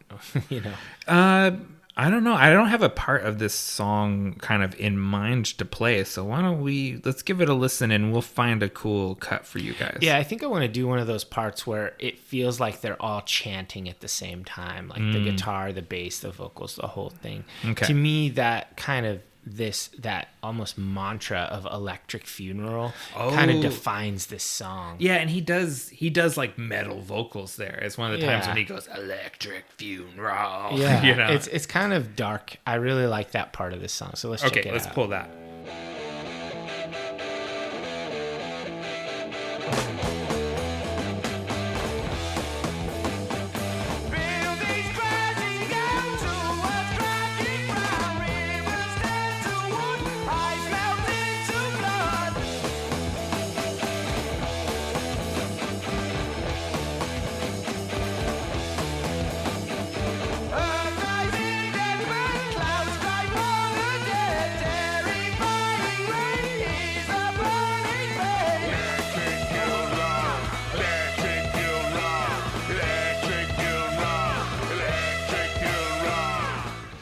That's another one, like, that's the mosh part. Like, that's the circle pit. That's when people start running. And narratively, that's when the shit hits the fan. Like, this is after the bomb has dropped, and this is, like, where people are running around melting and stuff. Yeah, I love how the guitar, it kind of has this jazzy, chordy vibe to it. It's not super metal, but it's hard hitting, and so it kind of has an evil vibe to it. Yeah, it's swinging. Like that's I think Rollins called that out in the documentary where he says that the rhythm section really swings, and they do. Yeah. Like, this is groovy, it's swinging, it's jazzy, but it is Armageddon, end of the world. Everyone's gonna die. I mean, I like doom, but I like doom that has groove to it a lot better than just slow, heavy funeral doom. So yeah, I mean, how many kinds of doom are there, and does Sabbath are they the prototype of every one of them? I think so. Pretty sure. Like, yeah, funeral doom, they're definitely the start of stoner doom, like, for sure. But I don't know. They're not that melodic doom, like that trad doom. But I don't know. They're pretty huge in that genre. But speaking of doom, how about the Hand of Doom? Oh yeah, good one.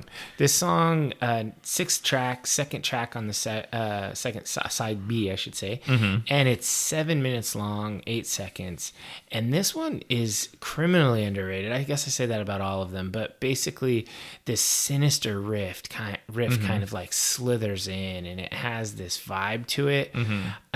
This was all about Vietnam soldiers getting super fucked up on drugs and whatnot, just to be able to stay there and stay sane, and then coming home addicted, and how it's just darkness. Yeah, and I kept thinking, like, because England is not involved in the war, and it's like, what is the connection to Vietnam for them?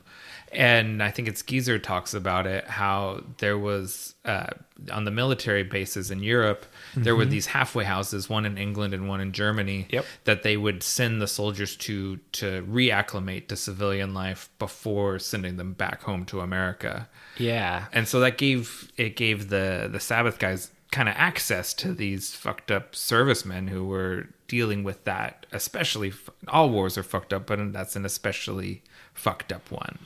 Yeah, and Rollins says about this song, he says, on the Paranoid record, there are some downer themes, but find the part that's not true. Yeah. It's so true. And then somebody else says Sabbath doesn't preach, but they do observe. Yeah. And I love that about them, how they have this kind of observational bleakness. And it's not making a value judgment, right? Where it's not saying you're bad for getting into heroin, but it is saying, it will be your undoing. Like, that's just the predictable result of it. But it's not a moral judgment. It's more of like just look at this. Yeah, it's really, they're shining a spotlight on a super fucked up thing, and they just want it to not be fucked up. Yeah. It's interesting. I thought that it was also interesting that this is Bill Ward's favorite song. And he's got a lot to do on it. Yeah, and he said basically that the bass line is the core of this song, and that's why he likes playing along with it so much. Yeah, and this is one of those ones. It's got that cool bass intro, and it's one of those ones where it's like there's the first song, then there's an interlude song, and then we revisit the first song, because I always the last third of Hand of Doom, I always am sort of like, oh yeah, it's still Hand of Doom, because it feels, that middle part feels so distinct, like it feels like thing. A different song. And I think on a record, if back in the day, there was no shuffle. There was no a la carte. There were not really playlists before mixtapes, and so you would listen to the record because there was no single of this, and so it could have been 3 songs, or it could have been whatever, but it actually didn't matter because of the format. You were forced to listen to it in this order. Yeah, you're listening to it all the way through. And if you're on side B, you're committed. You're already in it. Yeah. I also want to comment on Ozzy's vocals here, and he really has kind of a really deliberate and stylistic delivery. It's very much his own thing. Like nobody sounds like Ozzy, and Ozzy doesn't sound like anyone else. And they say that about Tony Iommi too. Like no one plays like him. These are very, even though there's multiple subgenres based off of this, no one really sounds like these dudes. Yeah, I agree. This is kind of like its own unique thing. So let's listen to that cool bass intro, because I don't think we've had enough geezer. Oh, for sure. And then we can move on to the next one. Yeah, that'll give us a little what you gonna do from Ozzy too. Yeah.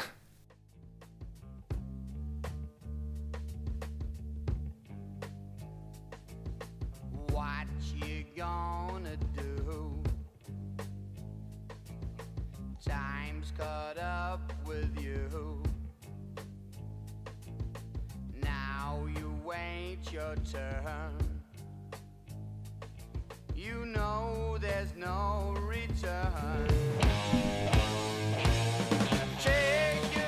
Yeah, I mean, there's that word menace comes back up. It's so menacing sounding, the intro of this song. Yeah, that's why I really like that, how that riff kind of creeps, like the guitar part, and I feel like the bass line, I don't know, it just has this interesting sort of swingy vibe. It's just really interesting to me. I really like Hand of Doom. I think it's a good song that has a lot of nuance to it.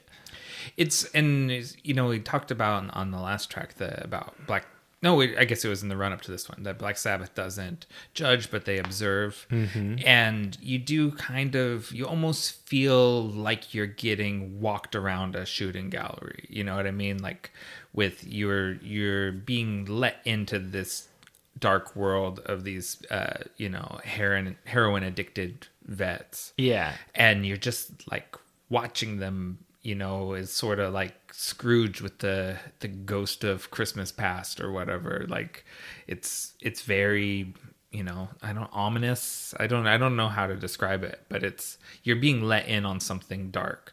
Yeah, it's very sinister and it's awesome. I love it.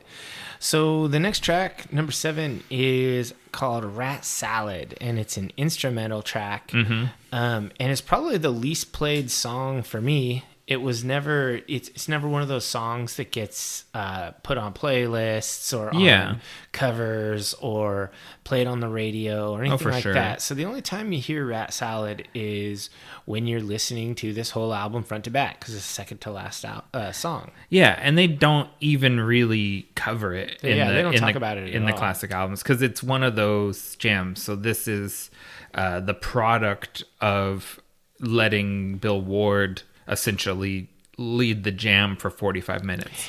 Yeah, this song has a beginning. It has a cool kind of mid-range melody in it. It's not really a guitar solo.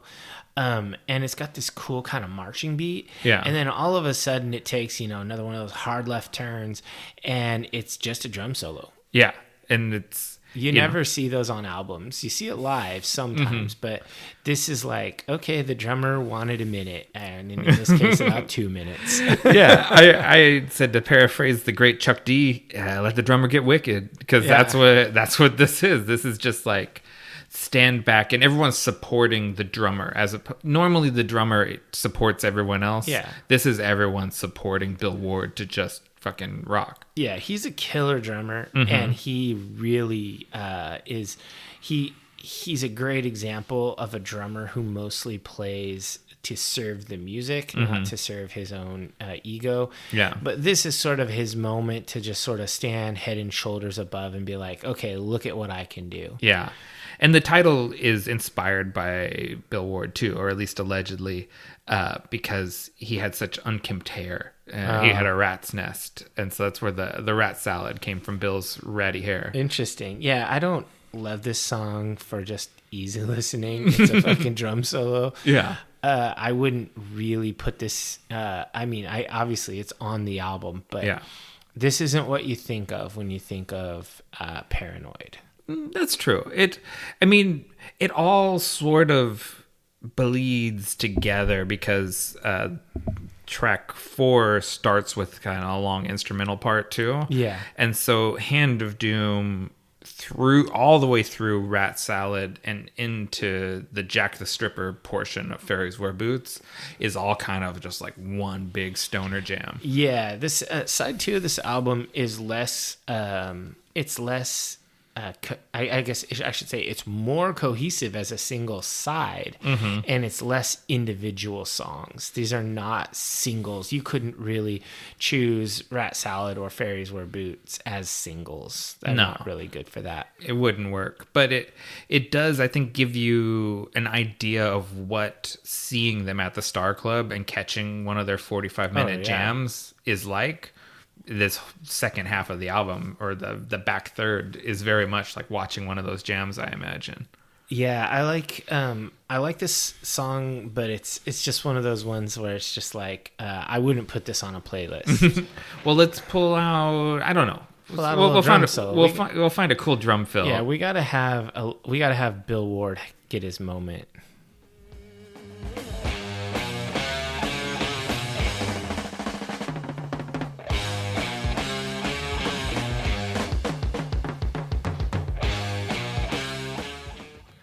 It's a short one, but the rest, there's about a minute and a half in there that's just drums, no guitar, no bass, nothing. Just drums. Yeah. I like this part where it's a call and response, very bluesy. Iommi's guitar riff reminds me of Electric Funeral, like it's almost like a callback to that. And I just like the call and response part of it where he plays a riff and then Bill does a fill. And I like that part of the song. Yeah, I think that's pretty cool too. It's kind of a highlight moment.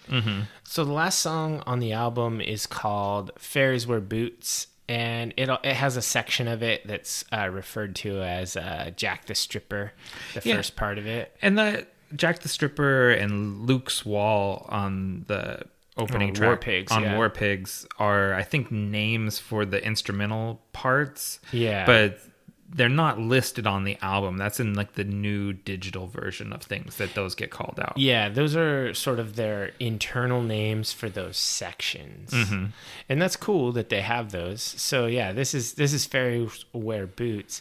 And this is kind of one of those songs that has a super long intro. And it's a lost art. Yeah, it's a lost art. Bands don't really do this anymore. Nobody has patience to wait for a vocal to start like a few minutes in. And I love that, actually. Yeah, and it just that goes to their time jamming at the Star Club, really, that they have all of these instrumental jams.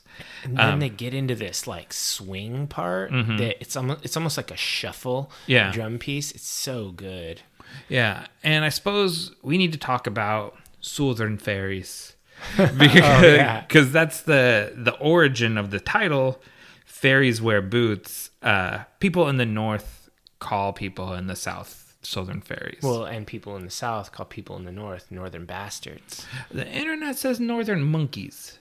Well, my friend Al is from Southampton, and he introduced me to the concept of the Southern Fairies and the Northern Bastards because he himself is a Southern Fairy. Yeah.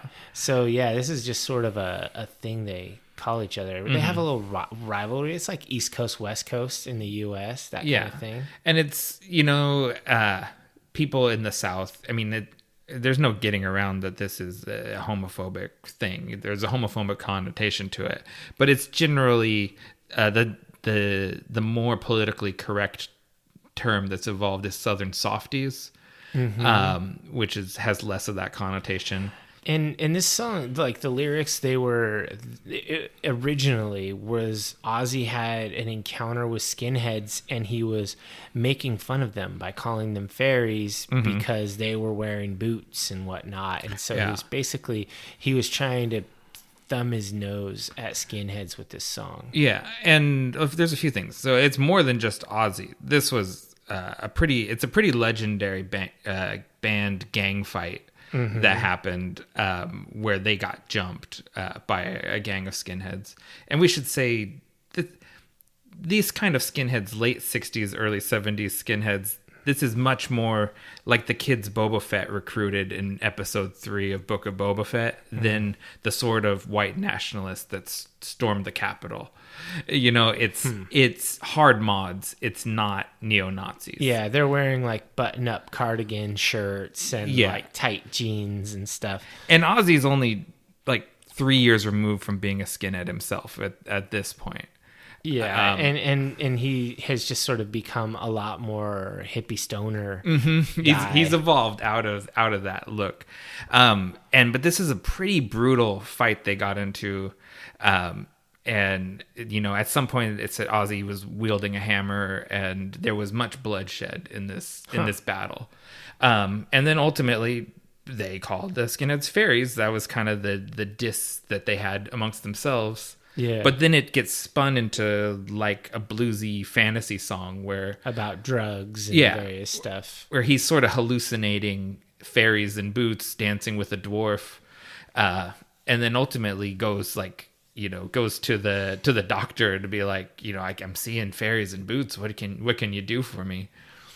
Yeah, I think this was not the best work lyrically. I think Geezer really should have taken over here. And it is, this is an Ozzy jam. This is not a Geezer one. Yeah, the Geezer lyrics are much stronger than the Ozzy lyrics. Fair. I'll have to give you that. And so this was one of those ones where they took a real life event and then they spun it into something different. And it's interesting to me like how this was kind of it was almost like a statement, like we're hard, we're tough, we're not weak people or whatever. I mean, they use different words back then, people. the word fairy, it may have had a little bit of a connotation, but it wasn't like the same thing as today, I guess. Or maybe just that it was a little more acceptable. Maybe they could have said sissies, or that's maybe homophobic too. Is it? I don't know. It's so I mean, weak, effeminate, which is pretty bad. Yeah, all of those things. I mean, it's just you can't fix it, but it is a product of its time. Yeah, I think in retro, like if you talked to Tony or I guess Ozzy, I don't think he's homophobic. No. And he was grasping for something to call these guys that they would hate. Because he knew they would hate being called that. That's what he called them. You know, not trying to apologize for the late 60s, but I just think that this isn't malicious. But one thing that was pointed out kind of by Rollins is this is kind of almost like a statement of who they are. That, you know, if you go to a party and there's 4 guys hanging out outside and they're drinking or smoking weed, those are the Black Sabbath fans. They're not the ones inside dancing. They're the lonely stoners that would rather party in the woods. Yeah, I love that. The congregate and party in the woods. Yeah. That's totally true. This is down and out music. This isn't dancing music. And this kind of is almost like a mission statement song, like we're not like you in the title and in intent, even though Ozzy's actual lyrics don't really match that. The way they talk about when they were writing and creating the song, that was the vibe they were getting out of it. Yeah, and I think that vibe does carry through. And this is a song really that's probably grown on me a lot over the years, where I didn't necessarily dig it on the first listen, but now I do enjoy this song quite a bit. Yeah, it's a really good song that takes some growing. It doesn't start off sounding amazing unless you just love super long intros like me. Yeah. And I like story, like folk songs do, like storytelling, you know, like take you on a journey. You should hear this band called Led Zeppelin. Led Zeppelin takes you on some journeys. They don't always make sense, but it does take you on a journey. So I like this song, and I don't know what part you want to pull. It's a tough one. Probably the went to the doctor part. I mean, yeah, I'll let you pick. I would just choose part of the Jack the Stripper intro, but that's just me. We could do Jack the Stripper into the Coming Home Late One Night. Sounds good. Let's pull that up.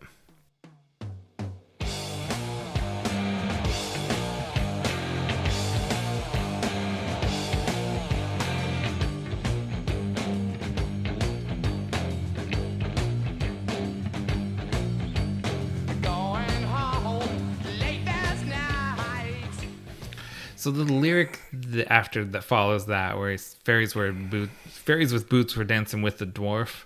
Mm-hmm. I've never understood what they were dancing with until watching it with the captioning on TV, and I was like, with a dwarf. It's like I've never known what that lyric was because he slurs it so much. Yeah, Ozzy is pretty incomprehensible in general, and when he's singing, it can get even worse. Yeah, he's like, yeah. And he mumbles through everything. Yeah, yeah. So it's with a dwarf, it just sort of distorts. Yeah, he's definitely a mumbler, and all of this on analog audio tape. It's not crisp. All right, so that's all 8 of the tracks of this classic album.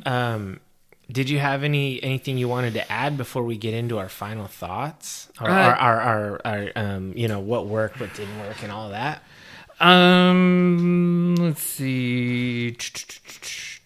No, because anything I would say right now is something that will come up into my final thoughts. So that's all right. So that's let's totally go fine. ahead. You want to go ahead, and we told each other that we were going to choose favorite songs with an honorable mention and our favorite solos. So let's do that before our final what worked for you and all of that. So what was your favorite song and your honorable mention? Okay. All right, let's go favorite song. Nah, do both of yours. Go Okay. ahead. So my favorite song, and I really hemmed and hawed over this because it just feels like such a pedestrian choice to say Iron Man.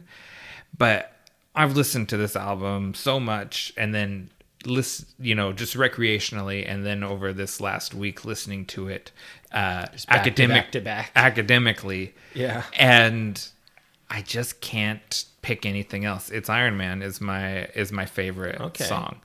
And then honorable mention, I'd be cheating if I did too, but I'll just have to say it's Paranoid. I really, Planet Caravan, it's almost like a sub honorable mention. I wanted to get it in there somehow. So you go with Iron Man and Paranoid. How mainstream of you? I know. Listen to this loser. I know. So it's Rat Salad and Planet Caravan. My favorite song is Planet Caravan. Oh, nice. And my honorable mention is Hand of Doom. Those are good. So good tracks. The thing is Planet Caravan your favorite? It really is. It's so good. I've listened to this song. I've listened to this album, not as much as I've listened to some of my other teenage albums, but I've certainly listened to it 100 times. I think that's easily true.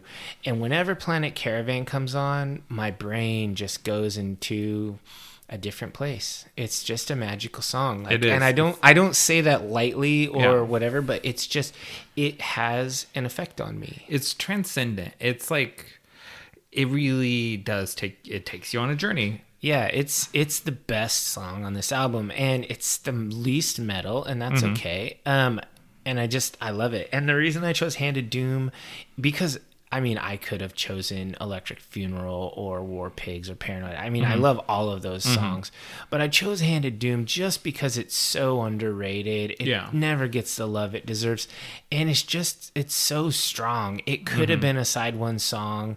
It's just criminally overlooked in this, and it's just heavy as fuck. It's got some great moments, and it just never gets its due. So I had to give Hand of Doom some love. And I think it's the strongest track on side 2. For sure. It definitely could have been on side 1 if it wasn't 7 minutes. So that's why it wasn't. And then what is your favorite Tony Iommi solo on this album? It's really hard not to say Planet Caravan, but that would be lame. It's such a soft one. Yeah. That's why that's hard to pick that one. It's not up in your face. It's not doing any of that stuff. So I chose Paranoid. Oh, okay, that cool. solo is so good, which is great that we kind of organically decided to feature the Paranoid solo when we talked about Paranoid, because it is. I chose that last night when I was really buckling down, making my decisions, and I just like that solo. It's a short song. It has some urgency to it. It's not a long solo. Yeah, and it's just solid. Yeah. After much deliberation, I picked the solo from Warpigs. Oh, okay. Interesting. Yeah, and I was trying to analyze myself as I'm listening to it and go for the one that I air guitar the hardest to. Oh, when nice. I was like, which is the one that makes you do the sort of the salty licks face and like really groove on the solo? And so I ultimately I don't think I picked it finally until this morning, but I picked the one off Warpigs. Nice. Okay, so what worked for you? What were your personal highlights? My short answer is everything. I think this whole album works for me. Every time I listen to the album, which has been a lot of times, when it ends, I think that's it. It's over. Like, I'm ready to listen to it again. It's not hard to, when I would listen to it on a tape, it's just real easy to let the tape start playing again and not switch it out. Mm-hmm. And so I just really like that. And then more specifically, the vibe, the sense of doom, the sense of menace. This is the sound of flower power dying. And it's just like, I just love that atmosphere that Black Sabbath creates. What about you? What worked for you? I mean, basically, I could say the same things as you. I wrote down here that I love the themes and the feel and the dark vibes. This album kind of resonates, just black magic. Geezer Butler did his work. Yeah. And I love it. It's so good. And the other thing that really works for me is how raw and stripped it is. They don't go in and double guitar tracks. They don't double vocal tracks. They don't add a bunch of crap like modern bands do.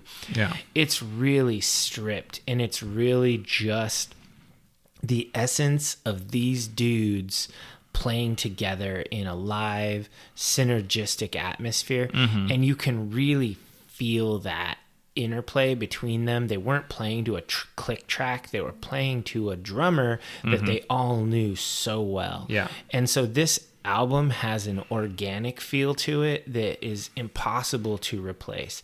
And so those things really make this album a classic for me. Definitely. I definitely second all of that. So what didn't work for you? So I'm very much stretching to come up with anything. Okay. So here's my two things, or 2.5 things that didn't work for me. Number one, Planet Caravan thematically doesn't fit. It does not have anything to do with war or depression or addiction. It's a total side quest, date in space. And even though sonically it's a great bridge between Paranoid and Iron Man, thematically it's not perfect. It's not a perfect fit. Okay. Still love it. Wouldn't take it out, but just that. I don't like that there's a homophobic connotation in Fairies Wear Boots. They should have just called it Jack the Stripper. That would have worked totally. But yeah, I don't like that, but I understand it's a different time, and I think they did sort of redeem it in not making it a homophobic song. It's literally a song about a guy hallucinating fairies. Yeah. So I do think they kind of fixed that. So it's like all of my critiques are answered. Okay. And then it's a little front loaded.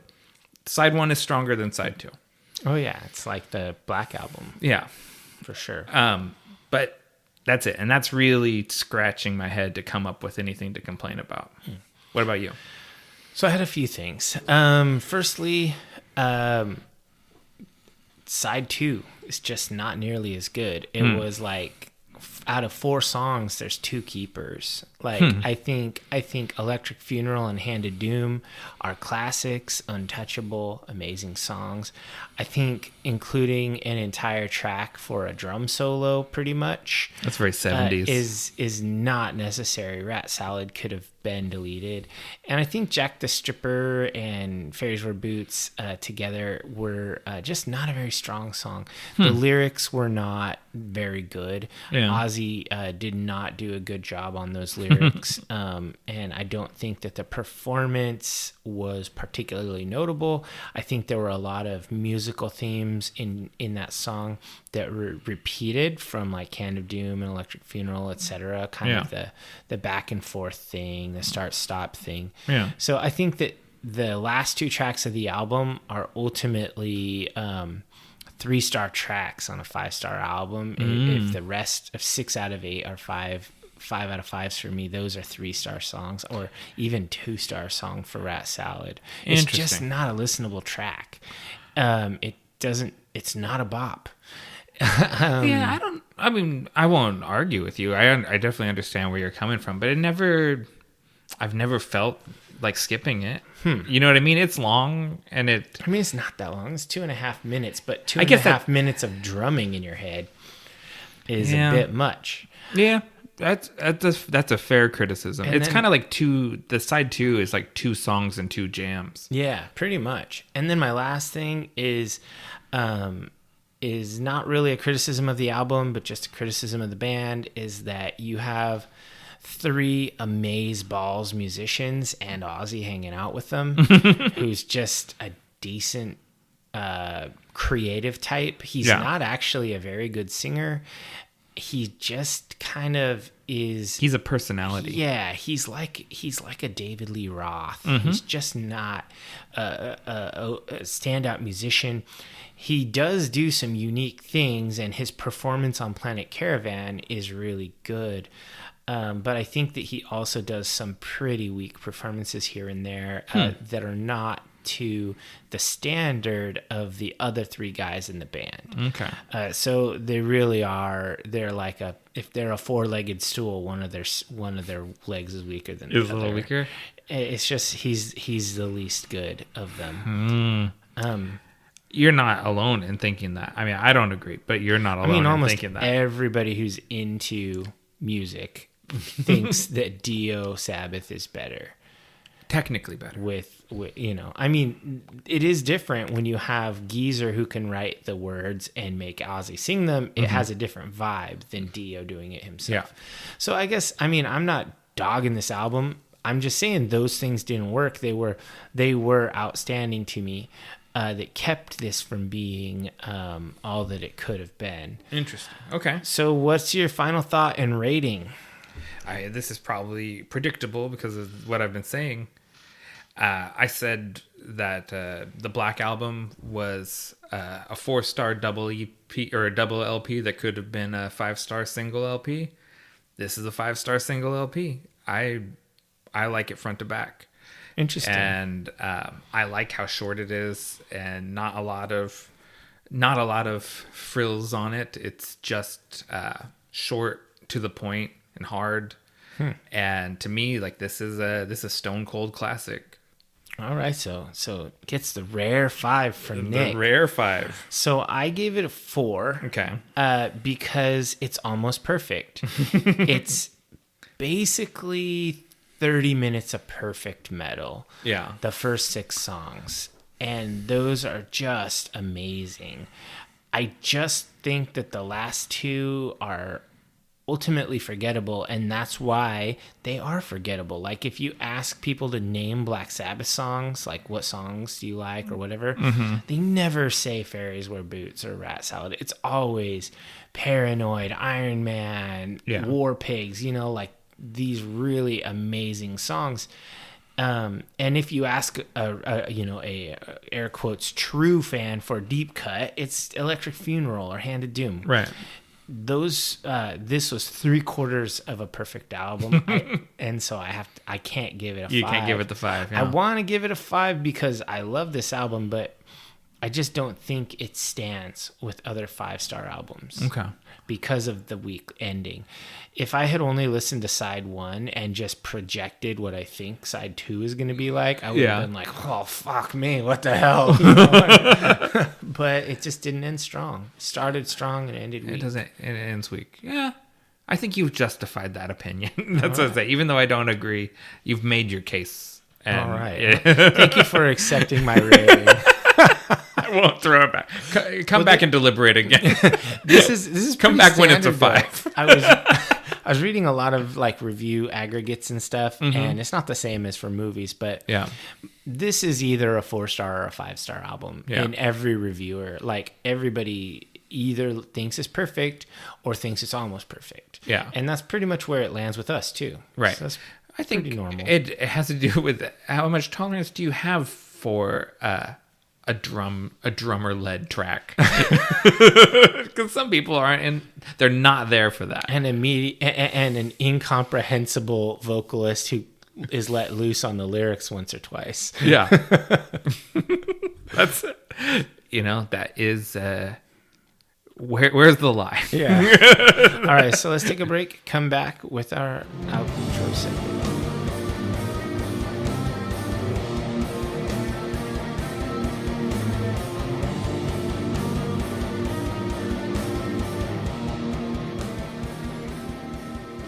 All right, welcome back, divers. It's time for that final segment, the one where I ask Dave, what are you into right now?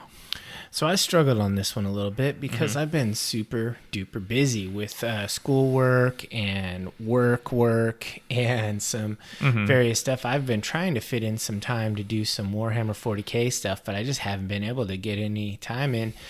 But one thing that's been taking up a little bit of my my time when I have a minute or two is I've been watching this particular YouTube channel. It's called Trogley's Guitar Show.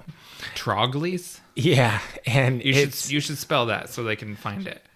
Trogley, so Trogly apostrophe S Guitar Show, and he actually has a website also.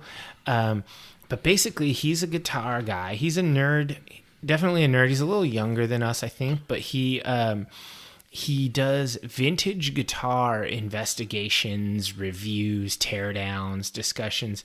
He buys and sells guitars. He has his guitar website. He buys and sells vintage guitars, and they're pretty high dollar guitars.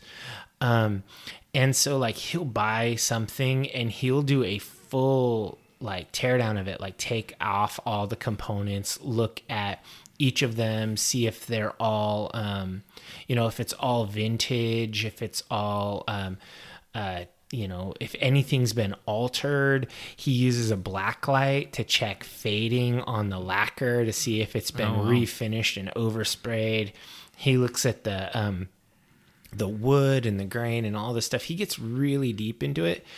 And this is something I think if you like history and you like building stuff and craftsmanship, it's easily something you can get into. Like I was chatting with Carrie the other day about that, how she likes Trogley's Guitar Show better than watching yet another disc golf podcast. Even though she plays disc golf, it's just this guy is talking about historical stuff, about how things were built in the 70s and 60s and the various things, historical impacts of different guitars, and it's just fun. I like it. I'm nerdy for this sort of thing. Yeah. I know it's pretty small target audience, just kind of nerdy guitar people, but I think if you want to see somebody who does a review on a guitar, this is the guy, because he goes down every little thing.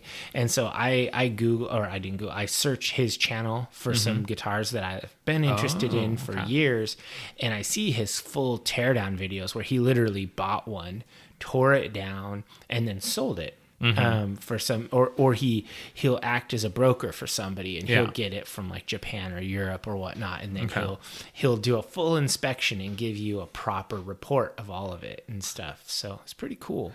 That seems cool. I don't know what it is about those videos, that kind of video, that's so satisfying, because I watch like cobbler videos where guys the boots disassemble boots, too, and it's like there's just something about watching some a well-crafted item be disassembled and look, appreciating the levels of craft that went into it. Yeah. It's, even if I don't think you have to be necessarily into guitars to find that interesting. Yeah, and there's some really cool stuff that they look at. Like there's some old like 1950s Les Pauls that people modded at the time because there weren't humbucker pickups, so the electric pickups had hum to them. So humbucking pickups made it bucked the hum, so they didn't hum anymore. And so people like Les Paul would hollow out a cavity in the middle of the guitar and put in a phantom coil that would silence the hum, and then he would put an additional pickguard over it himself and screw it down. So you see some of these 50s modded guitars and look at those and explore the reasons why they were modded and how they were done, and it's just super cool. That's really interesting because it sounds like it shows you what things that have become aesthetic, what the practical origin of them was. Oh yeah, and things that were used to be done for a practical reason that aren't done today because they're just not needed. So when you see some of these, like for example, the Les Paul recording guitar that had multiple outputs and multiple controls to control the different outputs, I learned all that from the Trogly Guitar Show. Oh, okay, and you used it in this episode. I did. Yeah. So yeah, and I know a lot about Gibson SGs and stuff too, just from his show.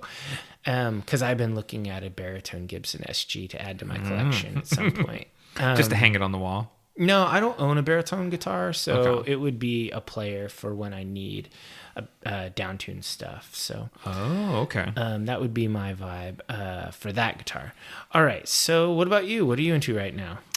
So I've been watching a show on HBO Max. It's Peacemaker, written by James Gunn, and he's directed like 5 of the, I don't know how many episodes are going to be. Oh, I've had this suggested to me, but I haven't watched it. It has John Cena. Right? It has John Cena as the titular Peacemaker, and it's spinning out of the Suicide Squad, which is distinct from the Suicide Squad movie that you had seen, the bad one. Okay. And it doesn't have Will Smith in it. It doesn't have Will Smith. And other than John Cena's character, Peacemaker, and some of the support people who came over from the back room of Suicide Squad, like people that worked for Task Force X, there's not a lot of carryover from Suicide Squad. Just the idea of criminal super characters being used for government black ops, that part carries over. And the movie that it really reminded me of even more than the Suicide Squad is an earlier James Gunn film called Super, if you ever saw that, with Rainn Wilson. No, I didn't see it.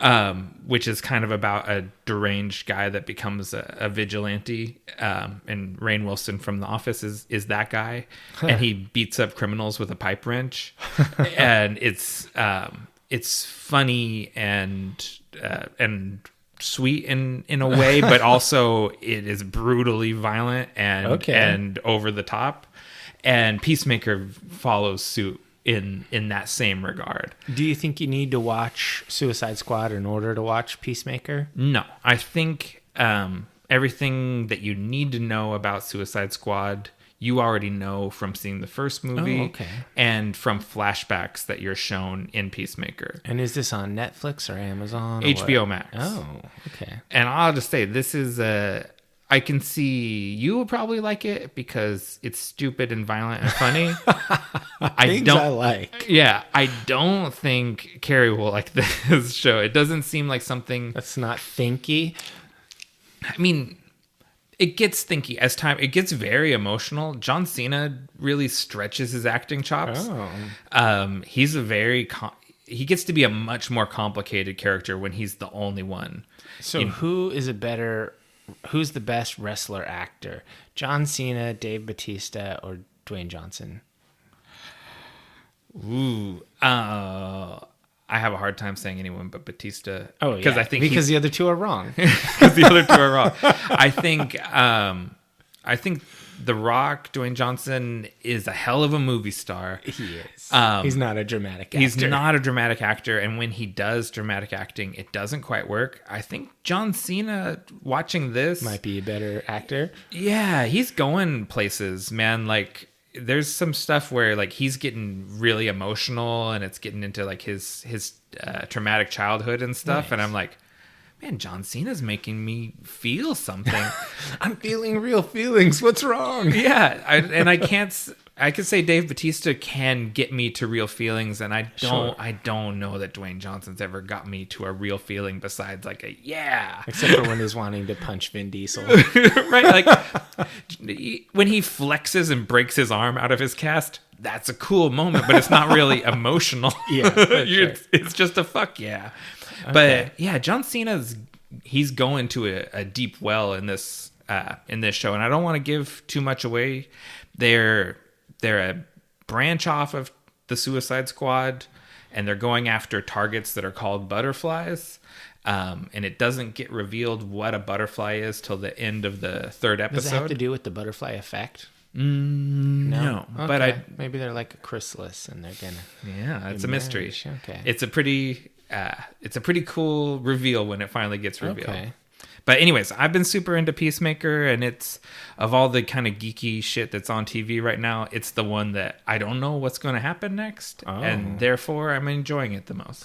Maybe I'll check it out. I've heard you're not the first one to say good things about it. Yeah, just judging by the things that you have liked, I can see this being up your alley. All right. Well, call to action? Yeah, subscribe to us on your favorite podcatcher, as well as YouTube, Spotify, and Audible. Don't forget to leave us a review, because now Spotify lets you rate things, and you can even type out a review on Audible. For YouTube, you're going to have to, you can go and straight up review us. 5-star, this was amazeballs, Dave is so charming, and Nick is so witty. And so you can do all of that, and then YouTube, you're gonna have to just subscribe and upvote us. A 5-star review costs you nothing, but means everything to us. I never thought two guys would do a review of Paranoid that's longer than the actual album. By 4 times. Oh, no, it's only 3 times. Yeah. You can find us on all social media platforms across the metaverse as Deep Dive the Meta. We are on Facebook, as long as they let us keep calling ourselves Metaverse.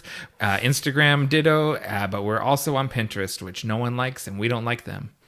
Well, I guess this is really goodbye. Don't say goodbye. Say good journey.